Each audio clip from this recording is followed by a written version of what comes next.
News channel.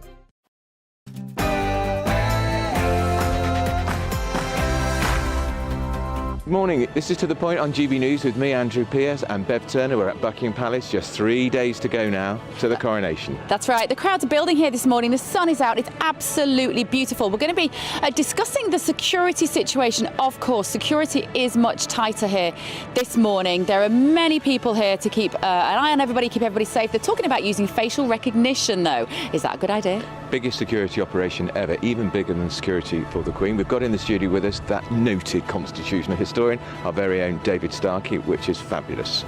That's right. We're also going to be discussing this morning Donald Trump talking to Nigel Farage exclusively on GB News. Did you watch it last night? We're going to be talking to Nigel to find out what he made of what Donald had to say. And a big breakthrough in the fight against Alzheimer's. Another new drug has been discovered, which is being trialled, which could see the end of Alzheimer's within years. We've got to live in hope in that.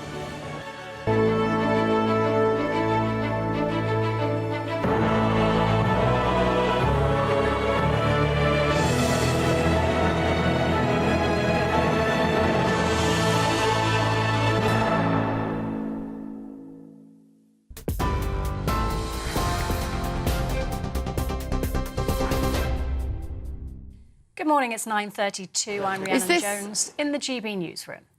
The King's coronation is just 2 days away and police have said they'll take swift action against anyone who disrupts the event.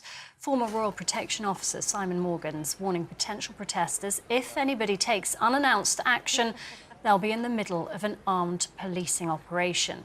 He says demonstrators could be mistaken by police for plotters who wish to cause harm. Met Police yesterday announced 29,000 officers are being deployed to bolster security surrounding the event. Former Liberal Democrat MP Norman Baker says although high levels of security are necessary, people still have a right to freedom of speech. Ukraine says it's shot down 18 Russian drones in another overnight attack. Kyiv has confirmed there were no casualties. It comes a day after Russia accused Ukraine of attempting to assassinate President Putin in a drone attack on the Kremlin. Former US President Donald Trump is in Ireland. It follows his visit to Scotland, where he spoke exclusively to GB News. He called President Joe Biden disrespectful for not attending Saturday's coronation. In an exclusive interview with Nigel Farage, Mr. Trump speculated Mr. Biden would be sleeping instead of taking up the invitation to the historical occasion. He's not running the country. He's now in Delaware sleeping. He can't even come to your coronation as a country. Your coronation's a big event. Hopefully that won't take place for another long time. He'll live a good life and she'll live a good life and it'll be a long time. But that's a big event. That's a big event. And when you have somebody that's going to be sleeping instead of coming to the coronation as president of the United States, I think it's a bad thing. The government has announced the final UK evacuation flights have left Sudan. The 2 flights took off late last night and early this morning. The government had previously said the last plane would leave on Wednesday, with British officials who've been working on the evacuation expected on board. But the Foreign Office says there'll be no further extensions. And voting's underway in the local elections, with millions of people expected to take part. Around 8,000 seats are up for grabs. 4 mayoral elections are also taking place: Bedford, Leicester, Mansfield and Middlesbrough.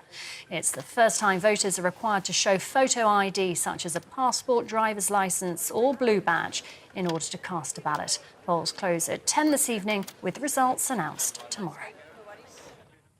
TV online, DAB+ radio and on TuneIn. This is GB News. Now it's back to Bev and Andrew.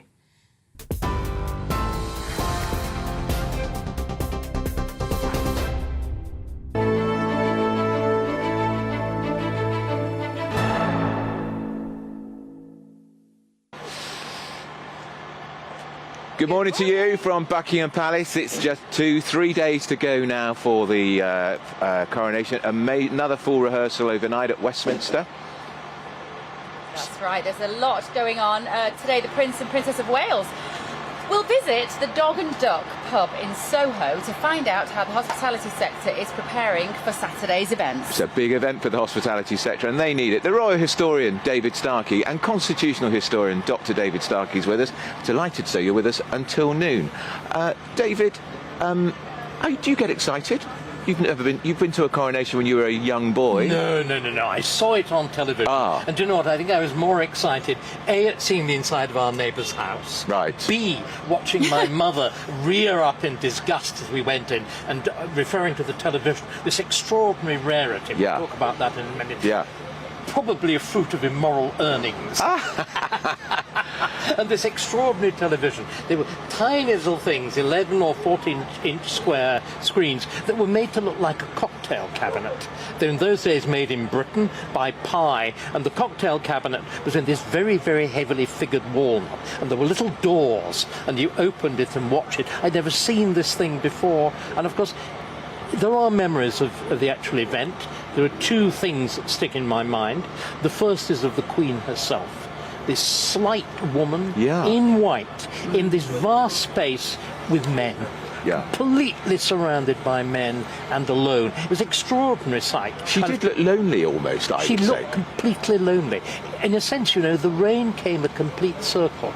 It was the same image of the loneliness of her after the death of her husband, after Philip's death, when she was alone, not obviously in the Abbey, but alone at St. George's. And then the happier image is this sort of strange flickering thing called television. Remember, we forget this. The 50s were a period of extraordinary optimism.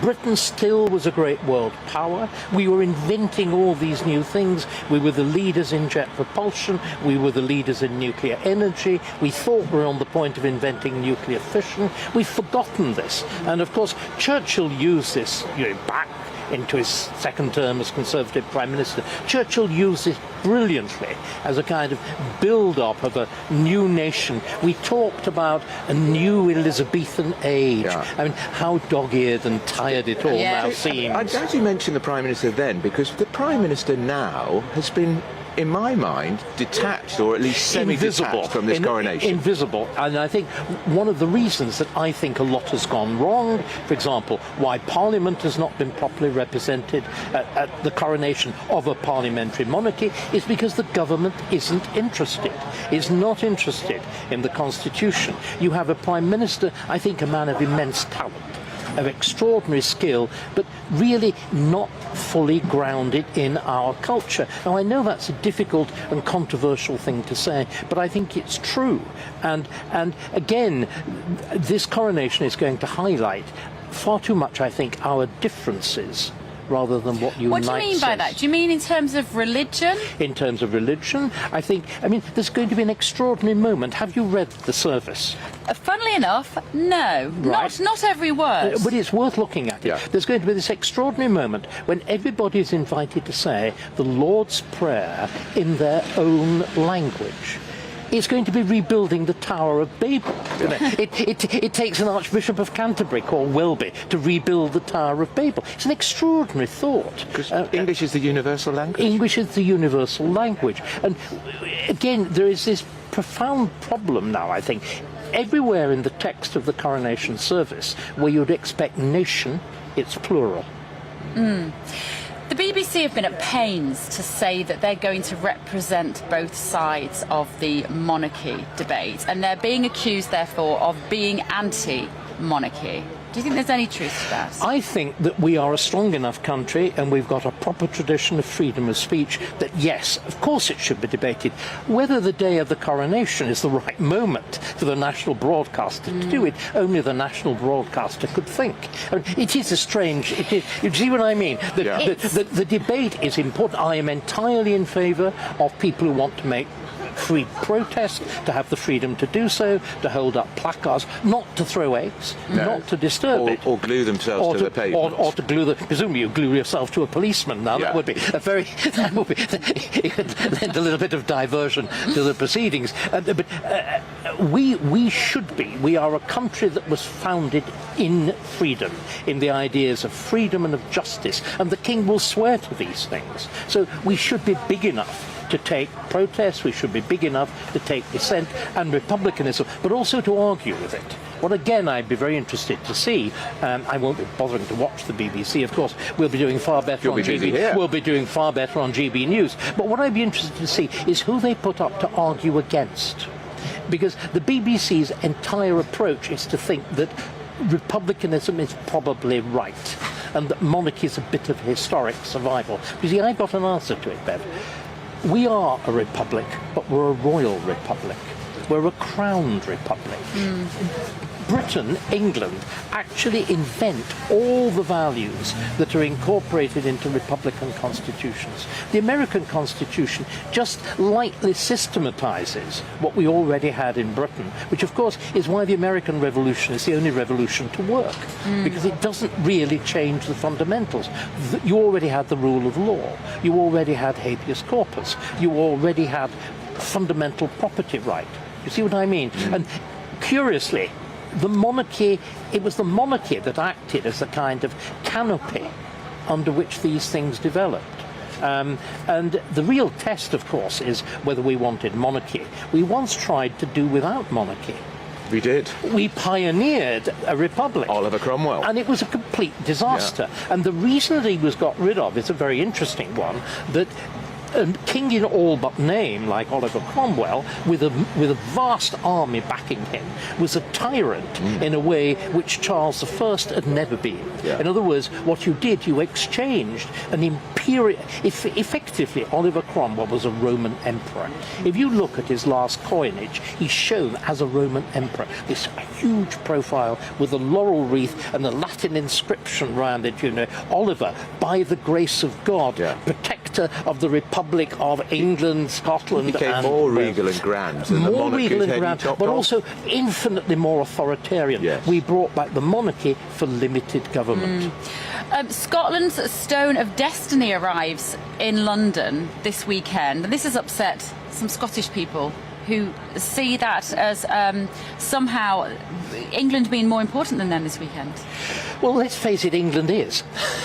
Scotland is... You're in Scotland? Please don't be too offended by that. No, but of course, Scotland is 5 million, England is 55. And it is the problem with what is otherwise a complete, or used to be, a complete relationship of equals. And again, it's important to look at how the Stone of Scone or the Schooner, I always get them mixed up, how it works. It's originally brought to the Abbey as a symbol. Let's be truthful, Salmon is right. It's originally brought to the Abbey as a symbol of conquest. Edward I, on his tomb in the Abbey, there appears Hammer of the Scots, Malleus Scotorum. But his conquest failed.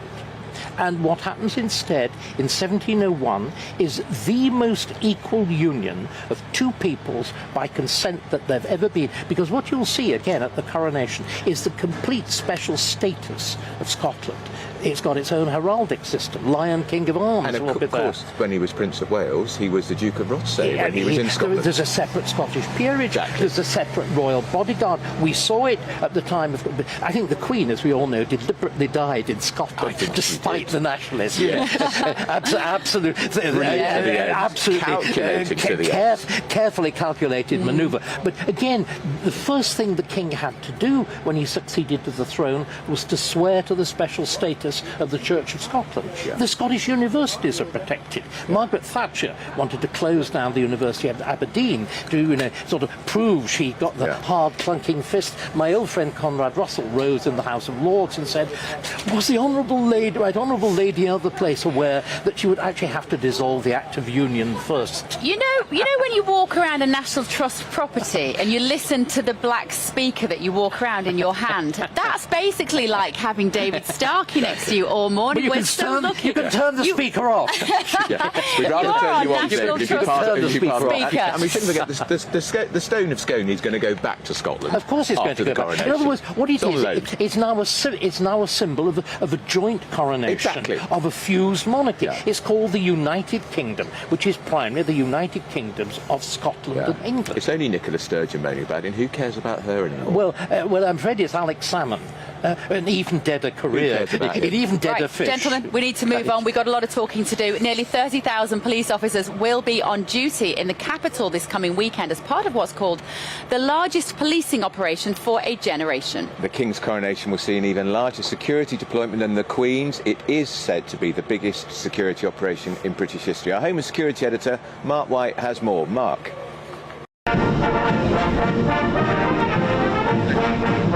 Around the garrison town of Aldershot, these guardsmen of the Household Division have spent recent days rehearsing for their part in the coronation ceremony. Number 18 Company! They'll form the King's Guard, escorting the Sovereign's carriage to and from Westminster Abbey, in what will amount to the biggest ceremonial and security operation seen on the streets of the capital for many years.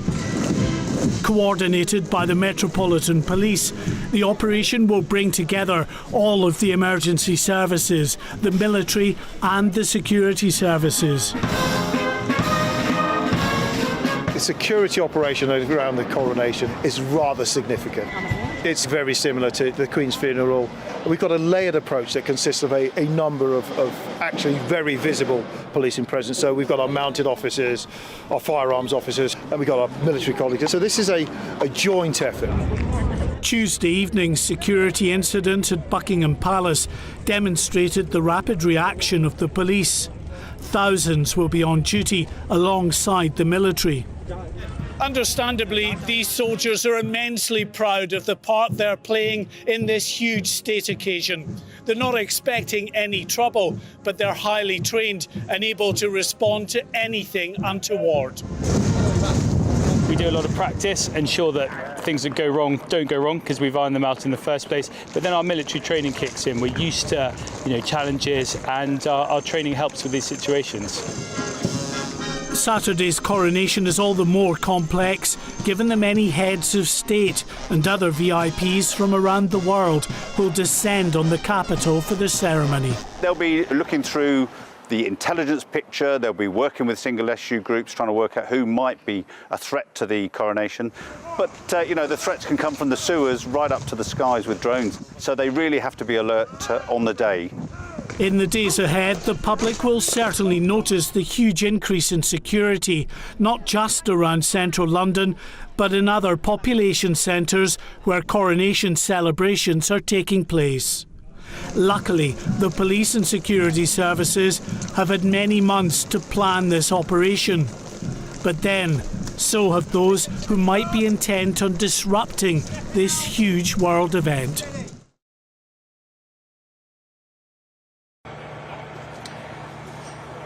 Mark, the Republicans always say that the true cost of the royal family is concealed because we never know how much security costs to look after the royals. They've all got their royal protection officers. Do we have any clue how much it's going to cost to police the coronation? Many, many millions. So there has been talk of £100 million for the security bill. It may be way north of that. We have, of course, all of the royal protection and VIP protection, as well as the public protection in and around London itself. The many, many months of extra resources that have been put into the police, the security services, as they work towards trying to identify those that might pose a threat, but then take it outside London, because really all over the country, wherever you have Coronation Day events taking place, they are also receiving enhanced security, because the threat is not just based on the capital. The threat could be anywhere, and that's why it's so complex, this whole operation for the police and security services trying to manage this. They'll be so thankful when this weekend is finished if it passes without incident. Mark, what's the latest on reports that they might use area-wide facial recognition surveillance? Do we know if they're going to be enacting that? Well, they're still considering it. They know it's controversial, but they may well opt for that, given that it is an added tool for them in trying to identify those particularly extremists that will be known to them, that potentially could pop up on facial recognition. But whenever they put this particular measure into place, it is, of course, controversial from those who value their civil liberties. So they will do that. Potentially, but they know that it's not something that the public, I don't think, would accept on a daily basis on our streets. That's right. We don't have the legislation for it yet. We haven't had the discussion about it in any way, shape or form. So, Mark, thank you so much for joining us. Let's bring David Starkey back in the conversation. The Royals have had to learn to live with far increased security to 25, 30 years ago. But you will remember, David, as do I, in the Mall here, Princess Anne was held up, her car was held up by a gun-toting, dare I say, lunatic, and her own protection officer actually was shot. That's right. Of course, it is a tragedy. Again, I was reminiscing about my boyhood. The fact that we are now used to policemen with guns. Yeah. When I was a boy, this was the great uniqueness about Britain. We had a completely unarmed police, and it's the infinite tragedy that this tiny number of, I'm going to use the word, wicked and evil people have destroyed this tradition of civility. I first saw an armed policeman, I'm so ancient, on my second school trip to France in 1958, and round the Palais Bourbon, where the French Parliament meets, these figures just like the people around here with their hands on the triggers of machine guns. I was appalled. I never thought I would see it in Britain. And it, again, we talk about the separation of the people from the governing elites. One of the reasons is security. Yeah. It is this perpetual barrier. That once upon a time you could virtually wander into Parliament. Yes, you could walk through Downing Street. Yeah. Now everywhere there's the high-vis jacket, there is the gun, there is the barrier. Just walking around London, street barriers, they're so ugly. Yeah. They seem to me, they're not quite what George Orwell talked about, the boot on the human face forever and ever. But they suggest a breakdown of fundamental civility. Yeah. And we'll see a lot of guns, it'll be bristling with armour on the big day, but also there'll be a lot of plainclothes police officers mingling with the crowds, keeping their eye out. But see, again, if you cast your mind back, sorry, I can do this. I can cast my mind back to the last coronation. The police stood with their backs to the crowd. That's a very good point. Completely different. There was that basic assumption of security. Now, we all know why it's changed, but I just think we should pause a second and drop the odd tear, and I'm being very serious. I think it is one of the fundamental things that's it's gone. What we had to do was inevitable. You described precisely why it's happened. The attacks on politicians in their surgeries, but this tiny number of people has wrought incredible damage. When was that, Princess Anne? In the early incident? 70s. The early 70s. It's very, it's relatively recent. But it is The attacker told remarkable. her to get out of the car, and she actually said, "Not on your life. I'm not brilliant, moving." isn't And she was, as ever, unflappable. Extraordinary. But it is remarkable that we have had so many years without another serious threat to the royal family in a way. Maybe we don't know. Maybe we don't Maybe know. they- And I again, see there what was you that mean. extraordinary. Or nothing There was successful extraordinary by business that of the person definition. getting into the Queen's bedroom. Yeah, Michael Fagan. Yeah. Do you remember the Queen again with total song? Yeah. I think basically treating him as another servant. Yeah, I know. Knowing exactly what Yeah. went on And in Willie these Whitelaw, the Home circumstances. Secretary, offered to resign. Yeah. Because in those days, In politicians were men of honour. Politicians were men of honour. They were. Okay, right. And women. That's the first half an hour nearly done. We're going to be talking about whether the BBC is anti-monarchist and other stories this morning. Kate and William are going to be going to the pub in Soho. That's right. This is To The Point on GB News, Britain's news channel. Hello there, I'm Greg Dewhurst. Welcome to your latest broadcast from the Met Office. Plenty of sunshine to come through the day ahead, though we will see rain across the southwest. Also rather windy out there too. We can see on the pressure pattern low pressure to the west of the UK, high pressure to the east, a squeeze in isobars, but moving towards the end of the working week into the long weekend, it does turn more unsettled. Showers and longer spells of rain are on the way. For the day ahead, though, plenty of hazy sunshine across the UK. Still some cloud and rain across the far north of the UK and also across southwestern parts of England, pushing into Wales. Some of this rain here could be heavy at times, but plenty of sunshine to come for many of us and staying dry. An easterly breeze, though, picking up. Temperatures along the east coast struggling 10, 11, 12 Celsius. Further inland, approaching 20 degrees, so feeling quite warm in the sunshine. Through into the evening time, the bands of cloud and rain will slowly push its way northwards across the country. Some of this will be heavy at times. Behind it, showers following into the early hours. Most places will see some rain during the early hours, with the exception of central northern Scotland, generally staying dry here. Coldest temperatures down to 5 or 6 Celsius, but under the cloud and showery rain holding up in double figures for some. So it means a bit different picture to Friday morning. Plenty of clouds, some showery outbreaks of rain around, which will be heavy at times, particularly across northeast England. Into the afternoon, we will see some sunny spells developing, but this will trigger some heavy and thundery showers, some hail possible, could lead to some localised flooding issues. But in between, in the sunshine, it won't feel too bad. Temperatures reaching 17 or 18 Celsius, though cold still along some eastern coast of Scotland here. Temperatures struggling 9 or 10 degrees. Into the long bank holiday weekend, stays unsettled. We'll see showers or longer spells of rain, but in between there will be some sunny spells, and temperatures generally reaching the mid to high teens for us all. I joined GB News because I was sick and tired of not hearing my views being represented, not just mine, but so many people that I knew and spoke to. I just couldn't get my voice out there. I couldn't say anything. I couldn't do anything. Whatever the narrative was, I kind of had to follow it. GB News is there to provide a voice for those who have been ignored by the establishment media. We think different things. We've got a different style. GB News is here to be optimistic and positive about the future. It's real kind of dynamic and flowing, with the audience very much at the heart of it, like a big family. Here at GB News, we talk about the things that matter to you. Hearing the voices from right across our towns and cities, especially our towns. All sides of the argument represented with a heavy dose of opinion. We're on a mission here to make a difference. And the GB News family really is here for you, and whatever time of day you can watch or listen. Britain's watching. Britain's watching. We're proud to be GB News. The People's Channel. Britain's news channel. Monday to Thursday, 9 p.m. till 11 p.m. Join me, Dan Wootton. I'll bring you the sharpest takes and hottest debates. Do you not believe in prison? I don't believe in prisons. I'm completely stunned. I guarantee you there'll be no spin, no bias, no censorship. I actually was personally quite offended by it.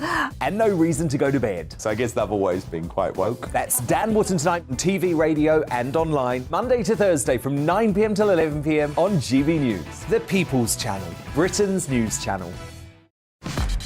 Start the day with GB News. We catch up on all the big stories you didn't hear the night before. And take a look at what the world's talking about this morning. That's right, Monday to Thursdays from 6 o'clock. It's Breakfast with Eamon and Isabel. Straight after breakfast, join us, Bev Turner and Andrew Pearce. We're going to take you through till noon. We'll be tackling the big topics of the day, including the things that the other channels just won't talk about. If it's happening here. Wake up to mornings on GB News. The People's Channel. Britain's news channel. New to GB News is the Saturday 5. Join us every Saturday from 8 p.m. as we debate the week's stories. Right, folks, that was a spicy one, wasn't it? With us 4, plus a special guest. Sometimes she has to stick her foot in it. Sometimes she has to say things as they are. Sometimes I think we should keep the refugees and send the pensioners to Rwanda. Then we'd be in a much better state. Well, Benjamin, that is... The Saturday 5. Saturday nights from 8. Only on GB News, the People's Channel. Britain's news channel. Join us every night on GB News at 11 p.m. for Headliners, which is 3 top comedians going through the next day's news stories, which is exactly what you need, because when the establishment has gone crazy, you need some craziness to make sense of it. So join us 11 p.m. every night on GB News, the People's Channel, Britain's news channel.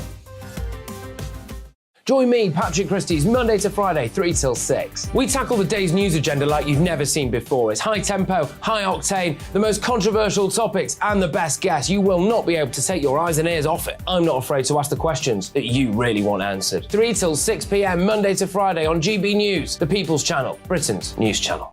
Every Sunday from 11, join Michael Portillo. There will be topical discussion, looking at the week before and the week to come. So kick back and relax at 11 a.m. on Sundays on GB News with me, Michael Portillo. GB News, the People's Channel, Britain's news channel.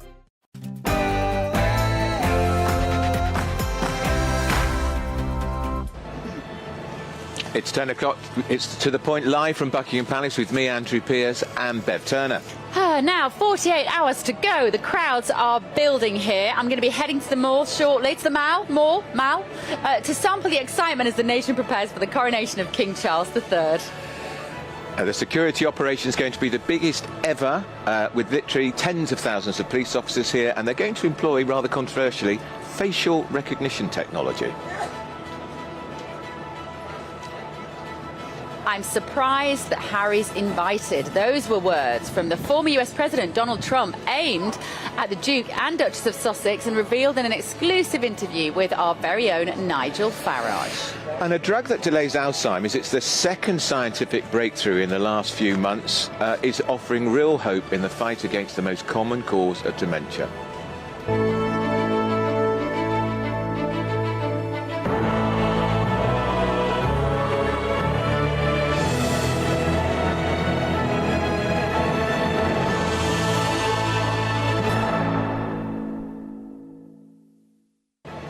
Let us know your thoughts on all of our stories this morning. Email us gbviews@gbnews.uk as always.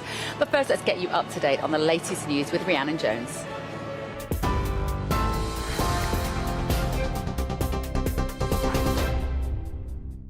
Bev, thank you. Good morning. It's coming up to 2 minutes past 10. Your top stories from the GB newsroom. The King's coronation's just 2 days away, and police have said they'll take swift action against anyone who disrupts the event. Former Royal Protection Officer Simon Morgan's warning potential protesters if anybody takes unannounced action, they'll be in the middle of an armed policing operation. He says demonstrators could be mistaken by police for plotters who wish to cause harm. The Met Police yesterday announced 29,000 officers are being deployed to bolster security surrounding the event. Former Liberal Democrat MP Norman Baker says although high levels of security are necessary, people still have a right to freedom of speech. If there are terrorists who may see this as a golden opportunity to make a statement, of course we must make sure security is absolutely firm to try and identify those people and curb them. But it's also important that the police understand that the criminality which may occur is perfectly proper to stop and to curb, but that's different from legitimate, legal, peaceful protest, which should not be curbed. It's very important that people do allow peaceful protest. And let me be clear for the viewers, this is not about whether you agree with them or not. Yes. This is about the rights to protest in this country. Ukraine says it's shot down 18 Russian drones in another overnight attack. Kyiv's confirmed there are no casualties. It comes a day after Russia accused Ukraine of carrying out a drone attack on the Kremlin and trying to assassinate President Putin.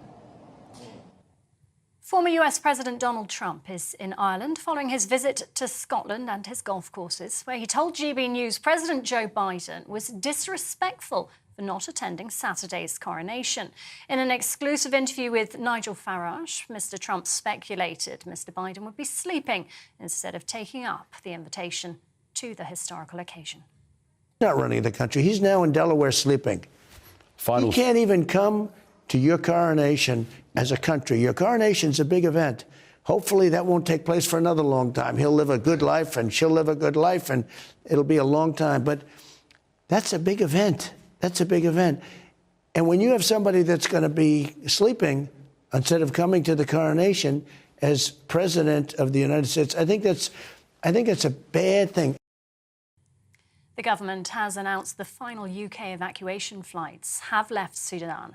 The 2 flights took off late last night and early this morning. The government had previously said the last plane would leave on Wednesday, with British officials who've been working on the evacuation expected on board. But the Foreign Office says there'll be no further extensions. Voting is underway in the local elections, with millions of people expected to take part. Around 8,000 seats are up for grabs. 4 mayoral elections are also taking place: Bedford, Leicester, Mansfield and Middlesbrough. It's the first time voters are required to show photo ID such as a passport, driver's licence or blue badge in order to cast a ballot. Polls close at 10 this evening, with the results announced tomorrow. Israel's military has killed 2 Palestinian gunmen weeks after a British-Israeli woman and her daughters were shot dead.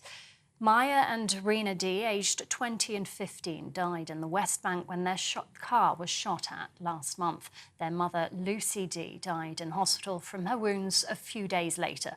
The two suspects are understood to have been shot dead in a raid, along with a third man who'd helped them. A UK regulator has launched a review of artificial intelligence.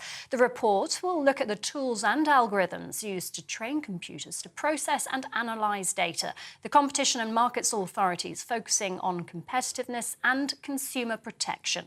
It aims to ensure the developing technology isn't misleading people nor giving them false information.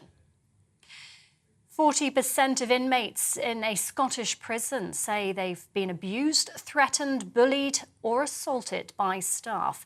A review also found only 29% of the inmates say they felt safe.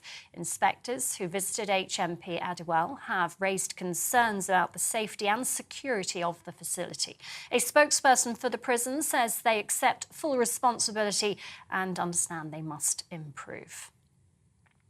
Travellers from Heathrow Airport can expect disruption and delays as security guards take further industrial action. That's after last-minute talks over a pay dispute failed yesterday. 1,400 Unite Union members have started a 3-day walkout today. It's part of an 8-day programme of strikes throughout May. Labour and the Lib Dems have called for a robust windfall tax after oil giant Shell reported a profit of £7.66 billion in the first quarter of this year. Shell joined rivals BP in significantly beating expectations. The profits dropped slightly from the previous quarter as energy prices cooled, but it's still making almost £1.4 billion more than expected. More than 500,000 people have applied for a ballot place to take part in the London Marathon next year, setting a new world record. Almost 580,000 applications were received before the deadline on April the 28th. It's the first time any marathon ballot has received more than 500,000 entries. And 6 green apprenticeships have been selected to mark the King's coronation for their contribution in creating a low-carbon economy. They include low-carbon heating technicians, countryside workers and forest craftspeople. It's hoped they'll encourage more people to work in the green industry. It also aims to ensure the country's workforce is equipped with the skills needed to support the transition to net zero. The government and employers will use the coronation emblem to promote the apprenticeships, selected as the gold standard for green skills training. This is GB News. We'll bring you more as it happens. Now, though, it's back to Bev and Andrew.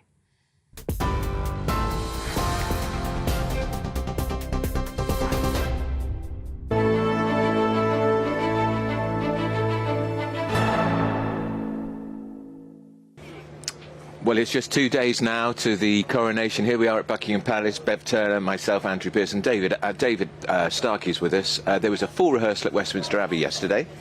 That's right. And today, the Prince and Princess of Wales will visit the Dog and Duck pub in Soho to find out how the hospitality sector is preparing for Saturday's events.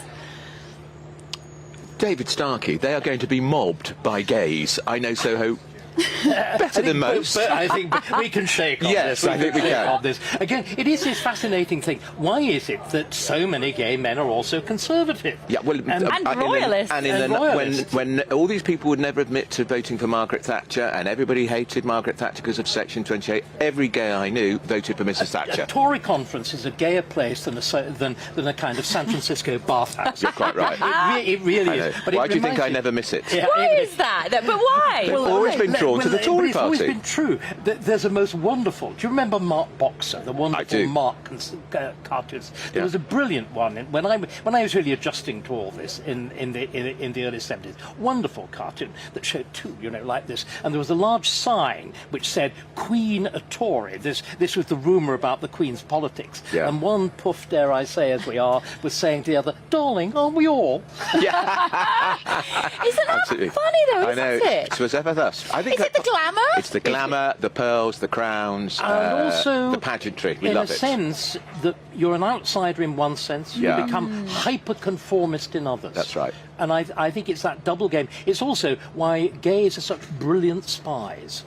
life becomes a permanent role play. Yeah. You don't quite fit in, so you've got to reinvent. Yeah. And become sort of hyper-vigilant and how other people might as how other people see you, how you deploy words. And David, you go into that house behind, which you and I have been in many times, Buckingham Palace, spot the heterosexual. I was going to say the famous remark of the Queen Mother, don't you remember? I do. Well, will one of you stop talking? Bring this old Queen a drink. Yeah, exactly. You Queens, bring this old Queen a drink. She wanted her Dubonnet in it, and the Queens were gossiping. So you don't get this on the BBC, do you? This is what you get on GB News. We can talk you about get this the from every truth. angle. It is true. Now, and the rig rehearsals, David. Now to the really serious we saw stuff. the carriage looking magnificent. We saw, in fact, 2 carriages. Yeah. In the same way, that was the second rehearsal, and there is another one. This is why what happens on Saturday will be what we British do so well. If you look at the great coronations of the past, before the beginning of the 20th century, they were done without any rehearsal at all. So they were chaos. Yeah. There's the famous repeated stories of Victoria's coronation, which is a very grand formal affair. The Archbishop of Canterbury began without his spectacles. He had the prayer book upside down. They'd measured the wrong finger for the Queen's ring. Unfortunately, they'd measured the little finger, and it goes on the 4th finger. So that would have been painful. The senile old Archbishop heaved it on. And the Queen describes in her diary, just barely containing screams as it's being done. One of the peers paying homage, this is maybe why they've stopped the homage, one of the peers taking homage tripped on his way up and rolled back down. But his title was Lord Roll. And he did that twice and was finally... He lived up to it. And lived up to it. And was finally rescued by Victoria and her ladies. I mean, can you imagine? But can you imagine the reaction in the Abbey? They laughed, they cheered, they ran bets. Now it would be horror, because we're used to this different kind of royal ceremony. And the real reason we've got to ask is, why does it change? It changes because we, the people, become the new masters. It all changes after 1867 with the beginning of the vote for the working man and then the vote for the working woman. Royal ceremony has now got an audience. Do you know what? It's also a paying audience. It's an audience that's used to the London theatres. This structure of the Mall, this great sort of funnel in front of Buckingham Palace, is constructed for what we're seeing now. It shows that the new masses, the voting, you were talking about the ballot and whatever, the voting masses can come and watch. So you've got to put on a word-perfect and of course, as you described before, David, the balcony is a relatively new innovation. It's for this, and it works only because of the construction of that roundabout. In fact, originally the land falls away to the front of Buckingham Palace, and if you look, you can see this is a huge structure deliberately built up so that it acts as it is literally an arena. It's an arena, or in fact, it's like it's like a Greek theatre. It's an amphitheatre with a balcony at the centre. And the seats which are here now, these temporary seating that's here this weekend, this is where the concert will also be held in the evening, is it? No, I think the concert's at Windsor, isn't it? It is this time. It is at Windsor. The concert's at Windsor this time. Because Buckingham Palace is a building these site. stands are a tradition that's been built up right through the 20th century. Again, so that more and more people can see it. I mean, again, there's been an enormous break in tradition with this coronation, in the huge reduction of the numbers of those in the Abbey. And again, I wonder whether it's wise. You've cut the audience congregation in the Abbey by a fourth. I mean, in other words, you divided it 4 times. It was 8,000 for the Queen. It's now 2. I wonder whether that's wise, because the Queen always used to say, we depend on being seen. I tell you, one of the things I've learnt this week is that you used to be a royal editor, Andrew, for many years. I started on the Royal Beat on the Times when I first started talking to David Starkey after the death of Princess Diana, and it was an extraordinary story. It was a far more significant story politically than what was happening in the Palace at Westminster, and I was the royal editor on the Daily Telegraph. And I can tell you, back then when I was writing about the royal family, the idea that Camilla Parker Bowles would be Queen, or wife of the Prince of Wales, was No way. It was impossible. Again, you see, what we've forgotten is that this coronation, everybody says, oh, it's a celebration of the diversity of the nation. What it's a real celebration of is the triumph of divorce. Yeah. The idea that you have a divorced king and a divorced queen, crowned and anointed by the Archbishop of Canterbury in Westminster Abbey, would have been unthinkable. There would have been no need for the abdication crisis. No. You see, you call it a triumph of divorce. I call that a triumph of love. Well, but let's be honest. It is a triumph of divorce and new love. In other words, it's our new kind of family. Yeah. So the royal family is once again symbolising what's happened to the British family, because so many of us have been through the same kind of heart-rending experiences, and then a re-knitting. And somebody came up with a rather wonderful term, blended families. Yeah. And again, unthinkable. It's not simply Queen Camilla. It's that the Parker Bowles will be present in equal numbers to Windsor's. Yeah, and you know, the first time I met Camilla, she said, "Do you want to have I'm dying for a cigarette. Do you want to come and smoke?" I didn't even smoke, but I went and had a fag with her. Of course I did. I wanted to talk to her. Sick? Right. Okay, moving on, guys. Nearly 30,000 police officers will be on duty in the capital this coming weekend as part of what's called the largest policing operation for a generation. The King's coronation will see a larger security deployment than the Queen's funeral only last year. Mark, our Home and Security editor, has all the facts and figures at his fingertips. Mark. Yeah, well, 29,000 police officers will be on duty over the coronation weekend. On Saturday, the day of the ceremony itself, there will be 11,500 police officers. Now, that includes, that is actually 500 more than the 11,000 who were on duty the day of the Queen's funeral. Now, in addition to the 29,000 police officers on duty over the weekend, there are thousands of members of the military, 4,000 members of the military who will be in that procession to and from Westminster Abbey, but also thousands of others lining the route alongside the policemen, sort of interspersed in between those police officers along the route to give that added layer of security, because at the end of the day, they've been doing many months of planning for this, but there is always the unexpected. There are threats that are multidimensional. There is, of course, the threat from international terrorism. There's also the threat that comes from those activist and protest groups that may well be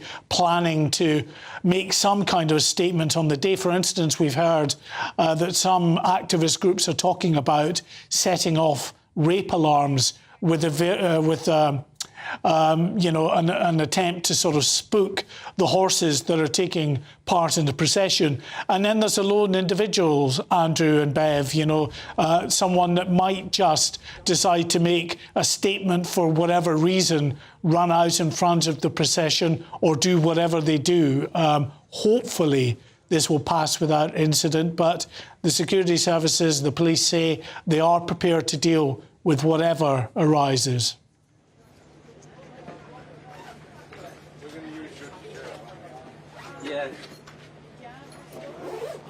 All right, that's Mark White. Mark, thanks so much for joining us. I'm here at Buckingham Palace with you. Of course, it's just 48 hours now to the coronation. Still to come, Bev is in the Mall as we speak. She's going to be talking to some of these superfans. There's a little array of tents already here. Some people have been sleeping here since Saturday. That's called real enthusiasm. Some people might call it something else, of course. This is To The Point on GB News, Britain's news channel. I joined GB News because I was sick and tired of not hearing my views being represented, not just mine, but so many people that I knew and spoke to. I just couldn't get my voice out there. I couldn't say anything. I couldn't do anything. Whatever the narrative was, I kind of had to follow it. GB News is there to provide a voice for those who have been ignored by the establishment media. We think different things. We've got a different style. GB News is here to be optimistic and positive about the future. It's real kind of dynamic and flowing, with the audience very much at the heart of it, like a big family. Here at GB News, we talk about the things that matter to you. Hearing the voices from right across our towns and cities, especially our towns. All sides of the argument represented with a heavy dose of opinion. We're on a mission here to make a difference. And the GB News family really is here for you, and whatever time of day you can watch or listen. Britain's watching. Britain's watching.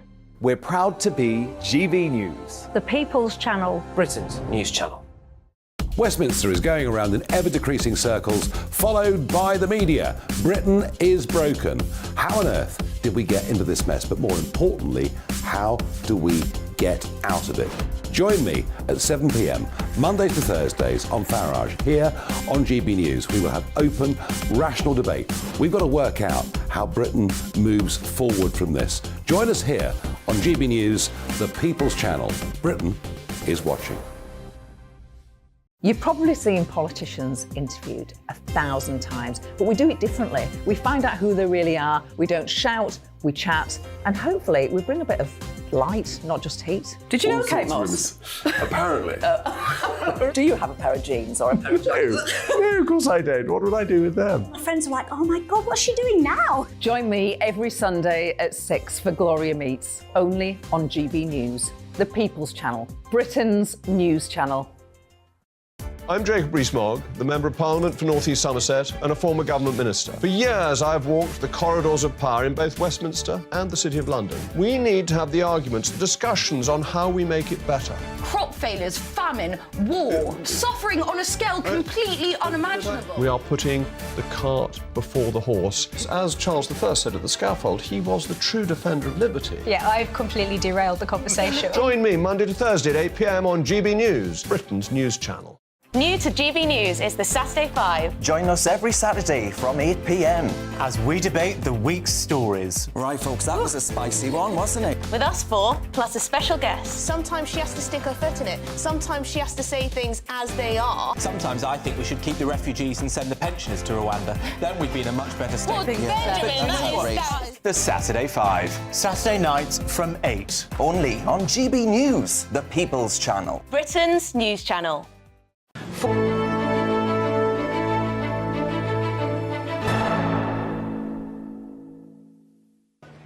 Well, it's 10:21. You're with me, Andrew Pearce, and Bev Turner on GB News. We're at Buckingham Palace, and Bev Turner, my colleague, she's in the Mall. I think she's talking to some of these people who've been camping here for several days. Where's Bev? Have we got her? No. Well, we'll get to Bev. David Starkey's with me still. David, we haven't talked yet about Prince Harry. No. We think he's going to be yes, quite. But he is still a royal prince. He's 6th in line to the throne. He is going to grace us with his presence for 24 hours. Is it important he's here or not? I think from the point of view of the king, his father, it's desperate. I mean, again, and in many ways, I think the king has played it very sensibly. He's shown every sign of love and tolerance, maybe too much love, maybe too much tolerance for this somebody who is now a prodigal son. So he's behaving in an almost biblical fashion. That's the grand way of putting it. The cynical way of putting it is that he's given Harry and Meghan just enough rope to hang themselves, and they proceeded not simply to hang themselves, but increasingly hang, draw, and quarter themselves in the view of the British public. We're going to carry on with this conversation. Bev is in the Mall now. She's found some very interesting royal fans, royal enthusiasts. Bev, all yours. Oh yeah, when you say royal fans, they don't get more enthusiastic than this. Morning team, right, tell us your name. How long have you been here? Kerry Evans. I live in the centre of Lincolnshire, in a town called Gainsborough. I've been here since 2 days ago. I was the first camper for Princess Eugenia's wedding, but, you know, I'm 58 or 16, whatever way you look at it again. And I rested up. I've got heart conditions, stuff like this, in the hotel. But then I came here yesterday at about 11 o'clock, primarily because, you know, people will be right to that fencing over there. And I wanted a good view, a good spot to embrace the moment of a coronation from my perception and perspective, you know. So you've got 3 nights in your tent. Yeah. Tell us what you've brought down here, Kerry. How do you make this work? You've got what? Your bits and pieces, your food, your phone? The night before in the hotel, rested up, and what I do is I colour code things, because it's very hard when you've got lots of little bits to know where everything is. So my makeup will be in the silver thing. I'm diabetic and have insulin, so I've got a different colour bag for that. And then you can just, you know, my makeup's in here. And is it comfortable? I find it very comfortable. I've been doing it for a long time. Also, I do a bit of freelance work for magazines, and I'm an outdoors person, so I do I used to do coastal works. I'm not that fit these days. So I'm used to extreme conditions. I lived on the Shetland Isles for a while. This is nothing to me. You know, if you open your front door and you live in a finger lounge surrounded by sea on 3 sides, and you open the door and there's a snowdrift the size of the door, and you just have to tunnel your way This is easy for you. But what about, like, going to the loo or having a shower, Kerry? The questions, this is what all the ladies at home are thinking. Okay, you get friendly with security. Can I please use your toilet? You know, at other events, I don't really like this security because it's strange, you know. We come here with all this equipment, no one looks at anything, and yet there's these them and us feeling with these fences. I just don't like it. At other events, there's been toilets there that were really accessible, and what they tend to do now is shut you in areas. Sorry, I have to say this, human rights, you know, we're here to support you. Well, David Starkey's just been talking about that and saying how the security at these events has had to ramp up over the years and that it does slightly alter the feel of the day. Let me move on to, thank you, Kerry, thank you so much, have a lovely few days. Tony, I did ask if you were a couple, she said no. The week is young, guys. Right, but how long have you been such a royal obsessive? I've been a royalist ever since I came out my mother's stomach. No, I've been a royalist ever since I saw the Queen's Jubilee, the silver, I think it was in the 60s in Wolverhampton when she came through. I've actually met the Queen. I shook hands with the Queen when she came to Wolverhampton, and she was absolutely fantastic person, face to face. And are you camping down here? I can't see a tent. Yes, I'm sleeping in my chair. I bought a little chair and I'm here for 3 days, sleeping in my chair with my Union Jack blanket. What do you do when you're not being a royal obsessive? Well, I'm a retired man. I've got lots of hobbies, I've got lots of interests. I've done 45 years of voluntary work. I used to volunteer for the West Midlands Police, and I've done such amazing volunteering work. I've got my Lifetime Achievement Award, which was awarded to me by the West Midlands Police. I have a photograph of that, and what else can I say? I've got my Lifetime Achievement. It wasn't from the palace, but it was from the police. It's brilliant, honestly. Who says the Brits are not eccentric anymore? We're clearly all a bit eccentric. Thank you, guys. Bartley, how are you? I'm pretty good for a change. Right. I'm not too well, but I'm still here because I was recently in hospital and self-discharged yesterday purely so I could be here. Sorry to hear. I hope you're not taking any unnecessary risks. Is this your tent? No, I'm also sleeping in a chair because government guidance is that we couldn't use tents. Okay, so you're sleeping in this chair having just checked out of hospital. You must love the royal family more than probably anybody here this week. What kind of king is Charles going to make? I would hope he would make a good king. I would make sure, in my view, that I would hope he'd do as good as his mother. Yeah, and do you think he can? And what about Queen Camilla? Are you on board with that? I like Lady Camilla. I don't believe it's right to call her Queen Camilla because she should be known as the King's consort. But that is my only petty comment. But I do believe that she will make a good King's consort. Well, she is at the moment the Queen consort. From Saturday onwards, she will be Queen Camilla. There was a time, we were just discussing this, when that seemed unimaginable. I know, and it still is pretty unimaginable for any die-hard royal fans that have always grown up knowing as Queen's consort for Prince Philip, for example. And but I suppose it's something that we will have to live with, and we will have to get used to calling her Queen Camilla. Still, any letters I address to her, I will still write Her Royal Highness Lady Camilla. Okay. Right, well, I think it was George Orwell said in the 1940s, what distinguishes the English from any other nationality is that we have hobbies. And these three certainly do. They are the royal obsessives. We're all a little bit royal obsessive this week though, aren't we, Andrew? Back to you.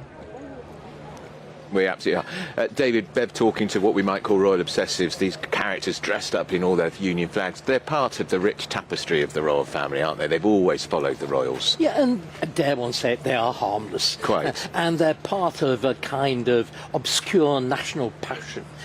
They're the furthest spectrum. You know, we're at one end of the royalist spectrum, they're at the other. Yeah. I mean, I like to call myself a rational royalist, which a rational monarchist, which in some ways is a bit of a paradox, maybe even an oxymoron. But I believe there's a really very good arguments for it. On the other hand, fundamentally, monarchy is about passion. It's about personal identification. And these people are showing it. Absolutely. We're going to also be talking, we're going to carry on that conversation with David Starkey about Prince Harry, because of course he will be here, but we don't know for how long. A lot of people watching and listening, I think, are thinking, why is he going to be here? We're also going to be talking about flags. We're going to fill you on in all you need to know as we count down to the coronation. That's after your morning news with Rhiannon Jones.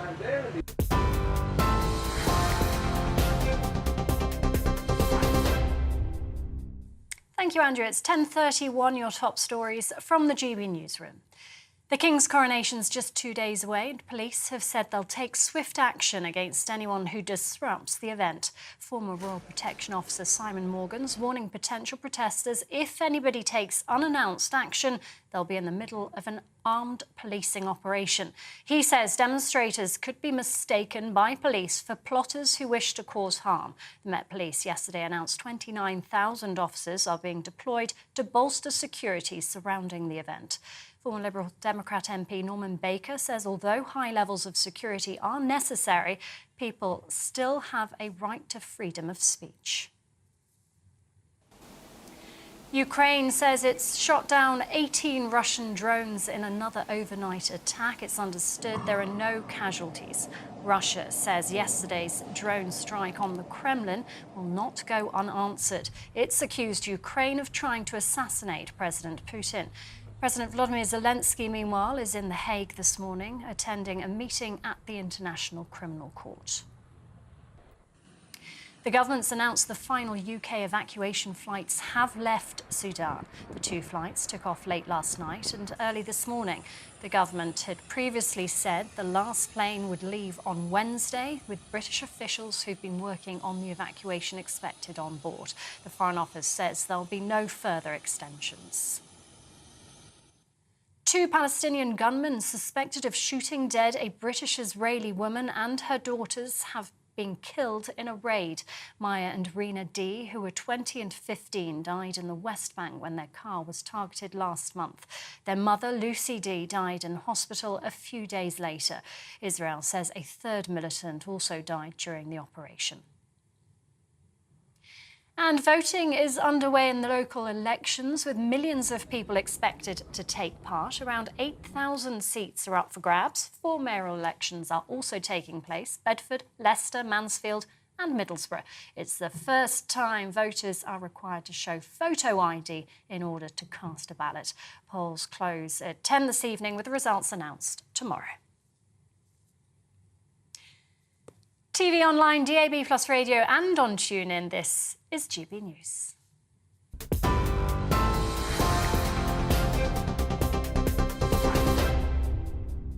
Direct Bullion sponsors the Finance Report on GB News for gold and silver investment.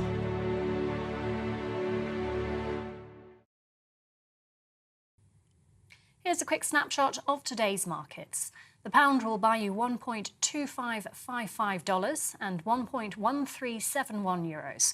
The price of gold is £1,620 and 40 pence per ounce, and the FTSE 100's at 7,754 points. Direct Bullion sponsors the Finance Report on GB News, investments that matter. Monday to Thursday nights on GB News. At 6, it's Dubes & Co. 7 o'clock, Farage. At 8, join Jacob Rees-Mogg. And at 9, Dan Wootton Tonight, followed by Headliners. On TV, radio and online. This is GB News. First and foremost, I am a GB News fan, and I was before I was working here. Just love the fact that we're asking the questions that a lot of establishment media won't ask. With a bit of a twist, we not only want to inform you, but we want to keep you entertained. It's worth the drive because you get in and the team's all ready and waiting, they're itching to go, and it's a proper little family. GB News is the People's Channel. It's the audience that makes the programme sing. We're giving our viewers and our listeners a voice. I see the thousands of your letters, tweets, emails, you name it, coming in. Britain is broken. How on earth did we get into this mess? But more importantly, how do we get out of it? The establishment had their chance. Now we're here to represent you. It's time for something different. It's time for GB News. I'm very patriotic. I believe in Britain. Our best days lie ahead. Britain's watching. Britain's watching. Join us here on GB News. The People's Channel. Britain's news channel. Join me, Patrick Christie's, Monday to Friday, 3 till 6. We tackle the day's news agenda like you've never seen before. It's high tempo, high octane, the most controversial topics, and the best guests. You will not be able to take your eyes and ears off it. I'm not afraid to ask the questions that you really want answered. 3 till 6 p.m, Monday to Friday on GB News, the People's Channel, Britain's news channel. GB News has its own late-night paper preview show, Headliners, where comedians take you through the next day's top news stories. You don't have to bother reading the newspaper, we've got it covered for you. Headliners, every night at 11 p.m, and repeated every morning at 5 a.m. We won't send you to sleep like some of the other paper review shows out there. GB News, the People's Channel, Britain's news channel. Join me, Camilla Tominey, on Sunday mornings from 9:30, taking the politicians to task and breaking out of SW1 to see how their decisions are affecting you across the UK. Bursting the Westminster bubble every Sunday morning, only on GB News, the People's Channel. Britain's watching. Hello, I'm Calvin Robinson. Do not miss my Common Sense Crusade Saturdays at 7 p.m. Join me for some in-depth discussions on faith. Is that not the start of the slippery slope? It's very much so. And the big moral questions of the day. I'm baffled. You've got some nerve. Only on GB News, the People's Channel, Britain's news channel. I'm Andrew Doyle. Join me at 7 o'clock every Sunday night for Free Speech Nation, the show where I tackle the week's biggest stories in politics and current affairs with the help of my 2 comedian panellists and a variety of special guests. Free Speech Nation, Sunday nights from 7 on GB News, the People's Channel, Britain's news channel.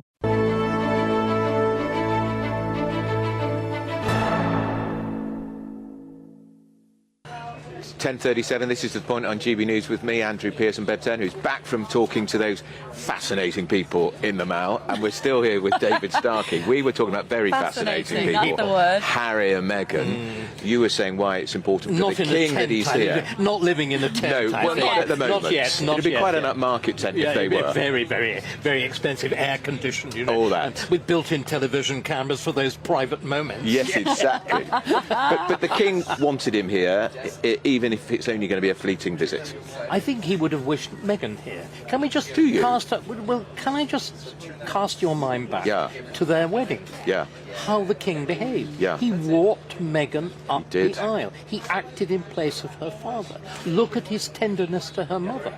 Yeah. Completely extraordinary. And I think this again is what a lesser man than the King will be feeling very bitter. The extent to which the royal family went out of its way to welcome Meghan. Do you remember the extraordinary gospel choir, which I gather is going to repeat its performance in the Abbey now? The extraordinary vicar who made the 15-minute homily. Bishop. The kind of thing that goes down very well in Southern Baptists in the United States. Sounds a little odd. The Queen's face would have been a picture, because she thinks vicars, priests, bishops should never go on for longer than 7 minutes. He did 15. At least. And it felt much longer. It did. Much longer. Indeed, of course, in the old days, monarchs used to have a way of dealing with this. Queen Elizabeth I, rather than the second, was up there, you can still see it at Hampton Court, in the royal pew, and it used to have windows, and if the preacher went on too long, she would open the window and say, "Enough, Master Speaker." And it was so great, so when you remember that wedding, and it really felt like the royal family was That's right. modernising. Yeah, it did. It was open. It was welcoming. It was a took there's a Meghan tragedy. in. There's a real. I think there's a real tragedy. They had again the Queen designated for them the role of youth ambassadors to the Commonwealth. Yeah. There was a place for them. It was a natural extension of the extraordinary. Everybody goes on about the royal family racist. They've been the least racist. In fact, I think they've gone way ahead of public opinion in many ways because they're so used to the Commonwealth, to the African nations and so on. And for all of that to be bluntly thrown back in their faces. Yeah. Why do you think, though, when you look back? I mean, one of the rumours that I heard was that the palace had underestimated the PR requirement that would be needed to manage Harry and Meghan. And Harry and Meghan... You mean Meghan and Meghan? Well... No, because I think Harry, clearly from what we've seen from his book and the documentaries, Harry feels very hard done by as the spare. He was never reconciled to the subordinate role that he had to have to But his isn't brother. that preposterous? But the idea was the Buckingham Palace thought nothing is going to change here for us from a PR point of view. We will continue to have the same relationship with the British press that we've had for so long. We have a reciprocal understanding of how this works. Harry and Meghan didn't buy into that, and I think that's probably where the palace went wrong. They didn't give them a separate PR team that would manage their expectations as much as managing their image. And it could have been avoided. But Meghan would have wanted a team that regarded itself as being a rival to Buckingham Palace. I mean, this is the problem, that okay, Harry may have felt himself hard done by. I mean, was it not pathetic that we got the stories of teenage angst? My big brother got a bigger bedroom than me, and I was very, very hurt about it. I mean, sorry, this is childish. The trouble is, what Meghan has done, she has given Harry a new language. She's given him a kind of amplification. So what are these sort of little recesses of memory of childhood grudges? He's the victim. Victimhood. But of course, victimhood is now a good thing in critical race theory speak. And they, again, this extraordinary paradox, these immensely rich, leisured people presenting themselves as hard done by, as rejects. Well, that's where it's unravelled too.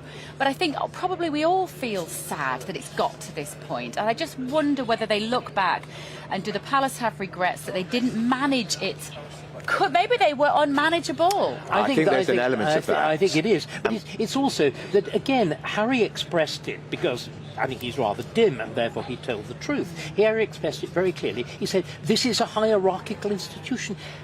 How on earth can a royal actually say, isn't it a bad thing that this is a hierarchical institution? It's not as if he wasn't used to it, because he was born to it. He was born to it, and he went to Eton, the most hierarchical institution on God's earth. And look, I'm not going to criticise Meghan today, but we do know there was a major investigation done internally at the palace about allegations of bullying by her.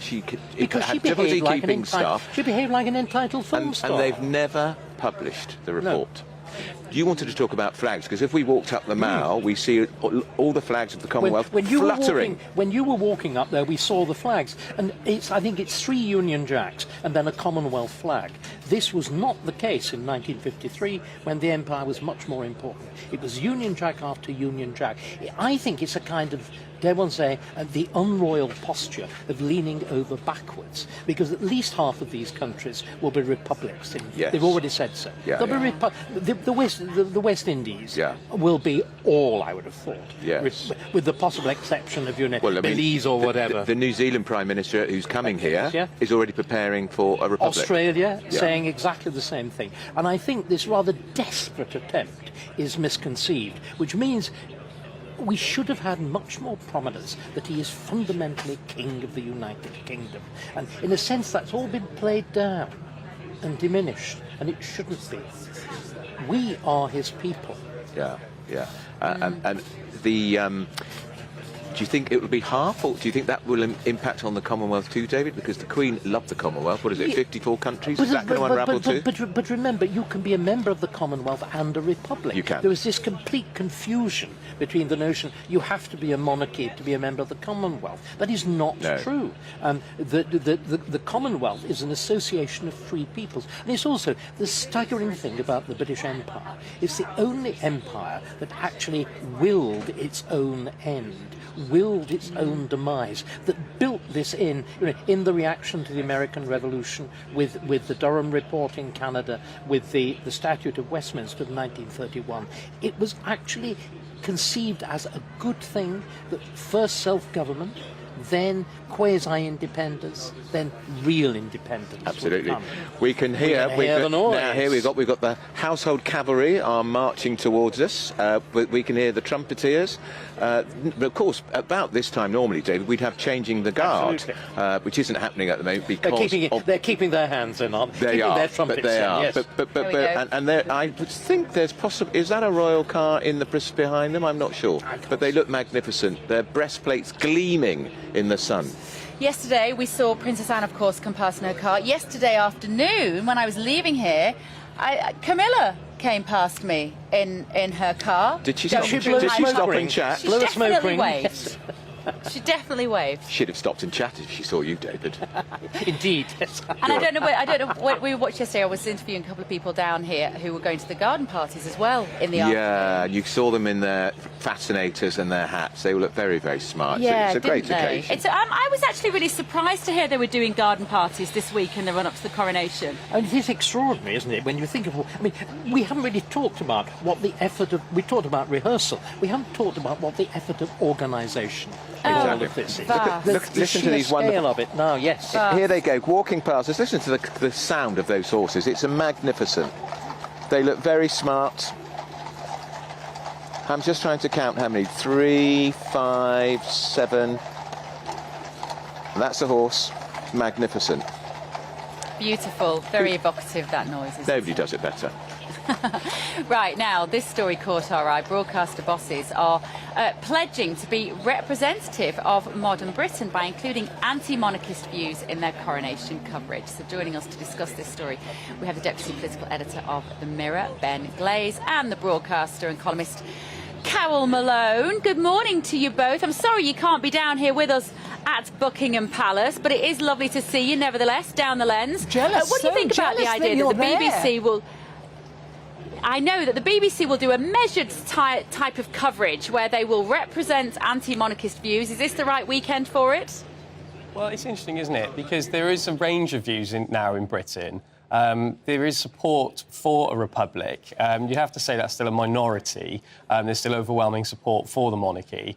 But the fact that things have changed slightly since perhaps the death of the Queen, and that support for the monarchy's gone down a little bit, I think it's right that broadcasters, it's not just the BBC, ITN and Sky News as well, they all say they're going to be including some anti-monarchy views in their coverage over the weekend.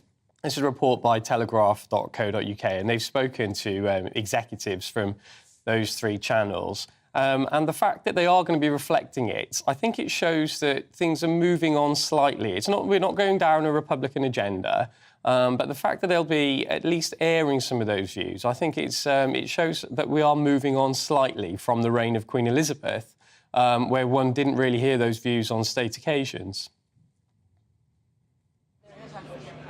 Carol, do you think this is appropriate, just to balance both sides of the debate? Well, I suppose it's a balance, but, unlike Ben, I find it really hard to move on from Queen Elizabeth, and I just don't think this is a big enough movement to warrant major TV channels giving them a voice. I'd be very surprised if there's more than 20 or 30 of those protesters at the march tomorrow, because I think this country is still basically they're still very much in favour of the royals. As Ben said, there's no big movement to get rid of the royals, and I don't think there will be for years to come.